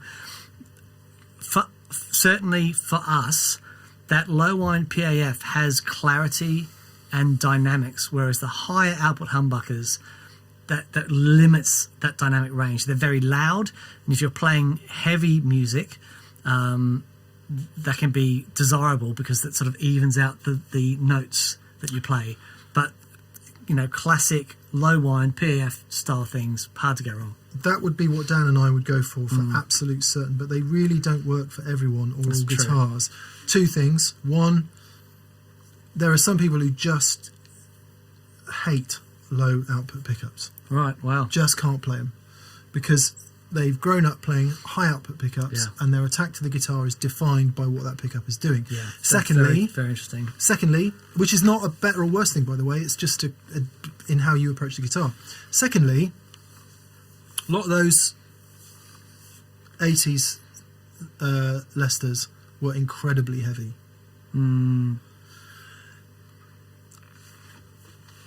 Remedying a heavy guitar can sometimes require a really high output pickup. Where's your Strat body? Is that here? Your old Strat body? Is that hanging on the wall? Yeah. I love this. Yeah, we are quite behind in the super chats. I know, but I love this. And actually, to remedy a really heavy guitar, if it is a heavy one, it can require a high output pickup. Oh, I can't get that off. It's on. You tied that to the ceiling. Yeah. I wanted to show you what I mix. Is that your first Strat? Yeah. And it was too heavy? And what did you do to get it some weight relief? Drilled it all out. You drilled holes all the way which through didn't it. work whatsoever. I love that. I love It's that. so I good. did love that guitar. I was 14 years old and my dad bought me a Strat. That's awesome. I don't know, maybe these things aren't as special anymore, but as a 14-year-old, opening a Strat on Christmas Day was like, oh my God. That's incredible. It was all the dreams. Anyway, I treated it with great respect down the years by setting fire to it and drilling holes in it. So yeah, it might be that in that guitar it really wants some really high output pickups. Yeah. And then that's a misnomer as well, because you say high output and then you think about DC resistance. It's not all about DC resistance. Some pickups that are really grunty and pushy don't necessarily have high DC. So we're skirting around it here. I genuinely wouldn't know what to recommend other than the things that Dan and I like, which are low output PAFs. Go and see Jason Lawler. Yep. Imperials? Yeah. Yeah. Melon Daduel. Thank you, Melon. That's very, very generous. And Jamie Hill says, concept after COVID, TPS viewer boards. What sounds you could make with viewer boards, e.g. my indulgent wet dry wet acoustic electric board. Yeah, I love that idea. That is a nice idea, actually. Obviously, we don't own everything in the world. Wyatt Belvins says, any advice for a college student, electronics engineer, on how to get into the building market for a company, whether it's amps, pedals or guitars? Yeah, number one, don't. Number two, because you will always be poor. You have to be original, and if you want to do it in a Western developed economy, you have to be original and you have to love it more than you want to make money from it. Yeah. And if you start there, you might make some money. I would send emails to all the companies that you like and introduce yourself. Make all your mistakes on their time. Yeah. And just and if someone's hiring, and it's, also when you talk to these people and you're really excited, if you're really passionate about this stuff, make sure that's evident. I get quite a number of people, asking about if they can work for me. And one young kid got in contact and said, listen, I really like what you do and I want to come and work for you. I said, oh, that's great. And then he proceeded to reel off all the products that we make and what he likes about them and all the stuff on social media. He'd really done his homework, and we hired him. Oh, no way. Yeah. So he basically flattered himself into a job. He did, but he did his homework. He actually he didn't just say he really liked the stuff. He actually knew that what we did. Yeah. And so that saved me about, 3 weeks training. So when you contact these guys, be enthusiastic, be specific about what you like about them and what you do and that sort of stuff. It goes a long way. Yeah, maybe you want to find out where stuff is made. Yeah. That's another really interesting thing to research, because not all stuff is made where you think it's made. Very interesting. in terms of OEM manufacturer and all of that. And it might be that there are companies who do that in your relative locale. Yep. Although it looks like you are maybe Australian. Eric D says, howdy from Texas. Have you guys ever checked out Tonesar pedals? I'm looking to retire my Landgraf MOD, which is an awesome overdrive. What Rat has the most balanced tone without sounding harsh? Thanks. I don't think you're going to get a better one than the Landgraf. However, the Jam Pedals Rattler is incredible. Yes, the Tonesar pedals. So back in the day when they released their analog delay, I'll never forget seeing that thing, and it just looked mind-blowing, but the wait list was so long. But I do know someone that has recently received one, so I would like to get one on the show. But it's the most amazing analog delay. But they do a bunch of stuff. Yes, Tonesar, very, very cool. Nice. Yeah, so what was the Rat conclusion? Jam Pedals Rattler's pretty good. Jam Pedals Rattler is amazing. The Landgraf MOD is... It's a pedal that I sold and I regret it to this day. And what is it, a Rat clone? Yeah, it is, but there's something different about it. I don't know, it's just... I could get tones out of that pedal that I haven't been able to get with anything else. And it's stacked so beautifully. Right. And someone said, oh, it's just a Rat clone. I said, oh, I'll just sell that and get a Rat. No. Not the same thing. Not the same thing. So, yeah, I'd be... or sell the Landgraf to me. I like this. Tom Snyder. I'm thinking about getting a Dumble-style pedal when I play wet, dry, wet. Sir Badger for wet. Sir, I think that's SL67 dry. Hot Rod Deluxe wet, and usually play my Gibson R8. What do you think would fit this rig? So, what characterises the Dumble-style overdrive, if you're talking about the overdrive special type overdrive, which most people are, is a cascaded preamp design. So you've got the clean bit, and then the overdrive pedal essentially stacks after that. So the clean bit hits the overdrive. There are plenty of dual pedals out there that do it. The Cornerstone Gladio does it as well as anything else. Yeah, that's an immense sounding thing, isn't it? It really does sound good, because then what happens is you get into this interesting territory where, depending on your sort of playing style and your picking attack and what you want, you can kind of get this really interesting... The words that you always hear about Dumbles are bloom, which is a combination of compression and articulacy. And it's the way those two sides interact that sort of give you that touch sensitivity and all those misty-eyed words that we talk about with the Dumble Overdrive Special Tone. Red Charles just done a show on the Dumble as well. Yeah, really cool. Check in that one truth, no pedal gets anywhere near it. Yeah. Having been lucky enough to play 2 Dumble Overdrive specials, it's one of the most visceral experiences I've ever had in my life. It is so crazy. I mean, talk about loud, number one, but then touch sensitive. It shakes your bones. No pedal's really going to give you that, because I think the Dumble sound to me is as much about volume and massiveness as it is any sort of EQ or overdrive texture. Yeah. That said, there's quite a few out there. The Ethos Overdrive. The Van Wilden, the Royal Overdrive. Van Wilden, yeah, I'm not even sure you can buy them anymore. Um, We should plug this in again one day. Sure. Blinking, glorious sounding thing. Yeah, that's like 500 quid's worth of overdrive pedal. It's 500 quid's worth of solid state overdrive pedal. Man alive. The best I've ever heard it, probably in Maiden. truth, is this Kingsley Maiden D into a Page DS, 2 true valve preamps cascading into one another. Yep. But you know what are you talking there? 600 quid, a little bit of a wait list. Pete S, thank you very much, mate. That's very kind. Well, actually, Tom, just to finish your question off, I mean, I've got to go with the Gladio as well. I think to get that flavour, it's really good. It's so good. And it's really good. A bunch of other tones you get out of that as well. Or what are other pedals that have had the Dumble sound over the years? The really famous one.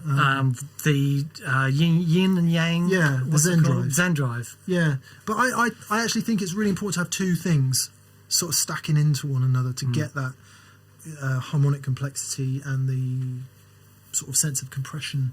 But that's the weird thing, because compression to me is such a bad word, and yet in the Dumble world, it's blinking glorious. Yeah.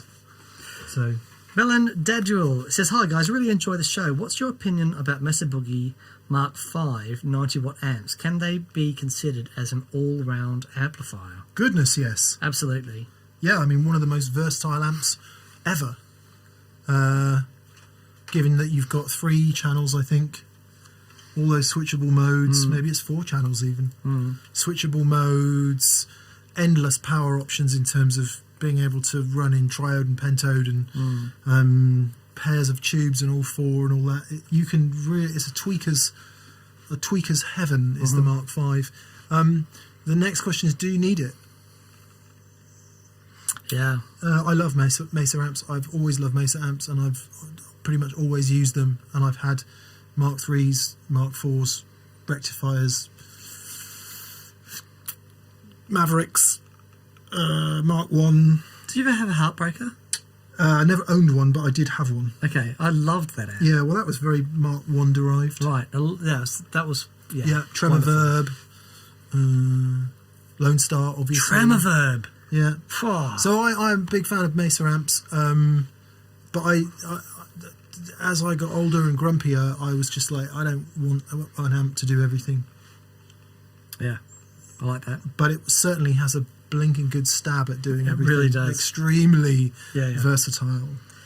Chom Chom says, "Do you guys know much about Bill Lawrence pickups? I recall that Dimebag used an L500 XLs in his Dean Bridges for a while. Interesting. Have you ever used them before?" I will tell you a quick story about that. Yeah. Back when I was... Actually, I can hold Bill Lawrence. Can you? Yeah. So when I was 13, I made a guitar. Well, I had a neck that I'd taken off as an SG copy, and made the body with my dad, and I went down to the local guitar store who had a Bill Lawrence Blade Strat style bridge pickup. And I bought that to stick in this guitar, and it was awesome. I mean, I was 13; I had no idea what I was doing.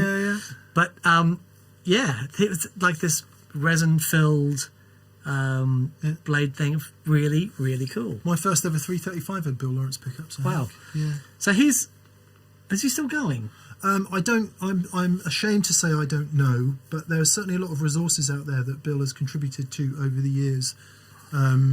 Super knowledgeable guy and loved by many. Yeah. Right, no more super chats, please, because we're about to end. Yes. I think we've got everyone. I think we've got one more from Corey Rue. Says favourite mics for guitar amps. Sontronics Delta 2 ribbons, which is what we use week in, week out on that pedal show. Royer 121 ribbon, Shure SM57, Bear Dynamic M3, M180. Basically, all the mics that have been used to make rock and roll in all of history. All good. But actually, if we had to pick one, it's either those Sontronics Delta 2 ribbons or 121 by Royer. I had a really cool piece of advice from our dear friend Paul Stacey. And he said, any mic that sounds good on toms is going to sound good on a guitar. Isn't that interesting? Really? Yeah. What do you think about that, Fraser? I get it. Yeah, it's interesting, isn't it? And then for quiet stuff, the Neumann TLM 102s. Yeah, they're amazing. They just capture everything. Yeah, that's wonderful. But I want to finish today, Dan, by answering a question that we had on the show on Friday, so that when people ask us again, I can say, go and watch the end of VCQ on Monday. Very good. We did a show on Friday that was about preamps. And we said, what's the difference between an overdrive pedal and a preamp, and why does that matter? And the example we used for most of the show was the Kingsley Maiden D, which is just a lovely, clean preamp here. Now, we put some common pedals that call themselves preamps, such as the Gladio, the Hudson Broadcast, and one of the Benson preamp on the board, and we said, does it do the same job as a proper preamp into the effects loop return of an amplifier, or indeed into the Mesa 50/50 stereo power amp, right? So that's just like the power section of your guitar amp. And we got loads of questions, but the three main questions we got was, what about the Effectro Blackbird? What about the Origin Effects Revival Drive? And what about the JHS Clover? So to close, let us see, Daniel, if these devices can do a proper preamp job. So yes, we'll do this and then we'll close. Thank you very much for watching, everyone. Actually, we'll come back to that because we can. Because we can. Okay. So what you're going to hear now, I will use highly overemphasized gesticulative measures to indicate which sound device is making the sound. Okay. Yes? Very good. Such as this. Very good.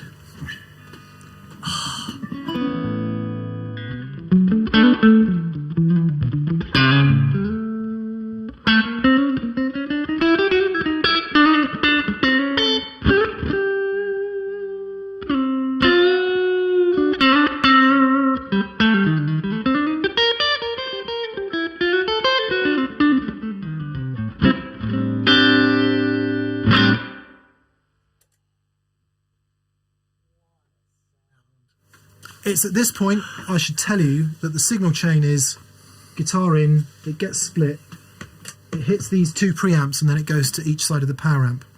What you're going to be hearing when we switch any of these pedals on is before the split. So the preamp will be pushing both sides of the power amp. So it's not like you're hearing only one side. Dan and I have tested that this is not in any way made any worse by doing it that way. So yeah, you're hearing two preamps into two power amps, separate sides. Now you're going to be hearing these preamps here feeding both sides of the Mesa stereo power amp. So we'll just, interestingly, what I'll do for the next bit is I will, you'll hear Dan play and then I'll turn the two preamps on. Then we'll switch using my gesticulative measures and you'll know what's happening because we can't mask it. Go, Dan. Okay, so this is no preamp. Help me stop digging.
Cool.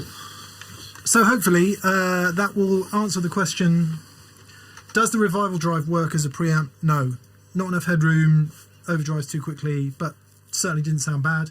Does the Clover work as a preamp? Yes, it does. It really does, and it has still bags of headroom, as you can see from the volume knob here, at the optimum position for all pedals at 2 o'clock. Interestingly, the completely solid state FET Clover had bags more output than the lovely tube Blackbird. However, in the other channel, the Blackbird really did sound like an overdrive and deluxe reverb to me. It's just, I love that thing. It's so good. Nothing comes anywhere near the headroom of the Kingsley stuff. Yeah, it's very special. That sound, I am so in love with that. Yep. That's really, really cool. Yep. Well, there we go. There we go. Now, some of you, including my secret machine, is a little bit unhappy that we seem to only be answering super chats this week. Blimey, sorry. We have to answer all the super chats because they're super chats. So it is we're sort of victims of our own, the fact that there's so much interaction with this, so we physically can't get to everything, with apologies. Yeah. We need to, maybe we can work out a way of doing that in the future. So apologies if you feel a bit hard done by there. Yes. But yeah. It's tough. We try. Yeah. But apart from that, good. Very nice. BV, thank you so much again for all your help. For doing such a stellar job Yeah, on that. legend. And keeping the peoples happy. Yeah. I thought that was interesting. Yeah, it really is. I love the Blackbird. Some of the tones I've heard Paul Stacey get out of his is just far out there. It's just awesome.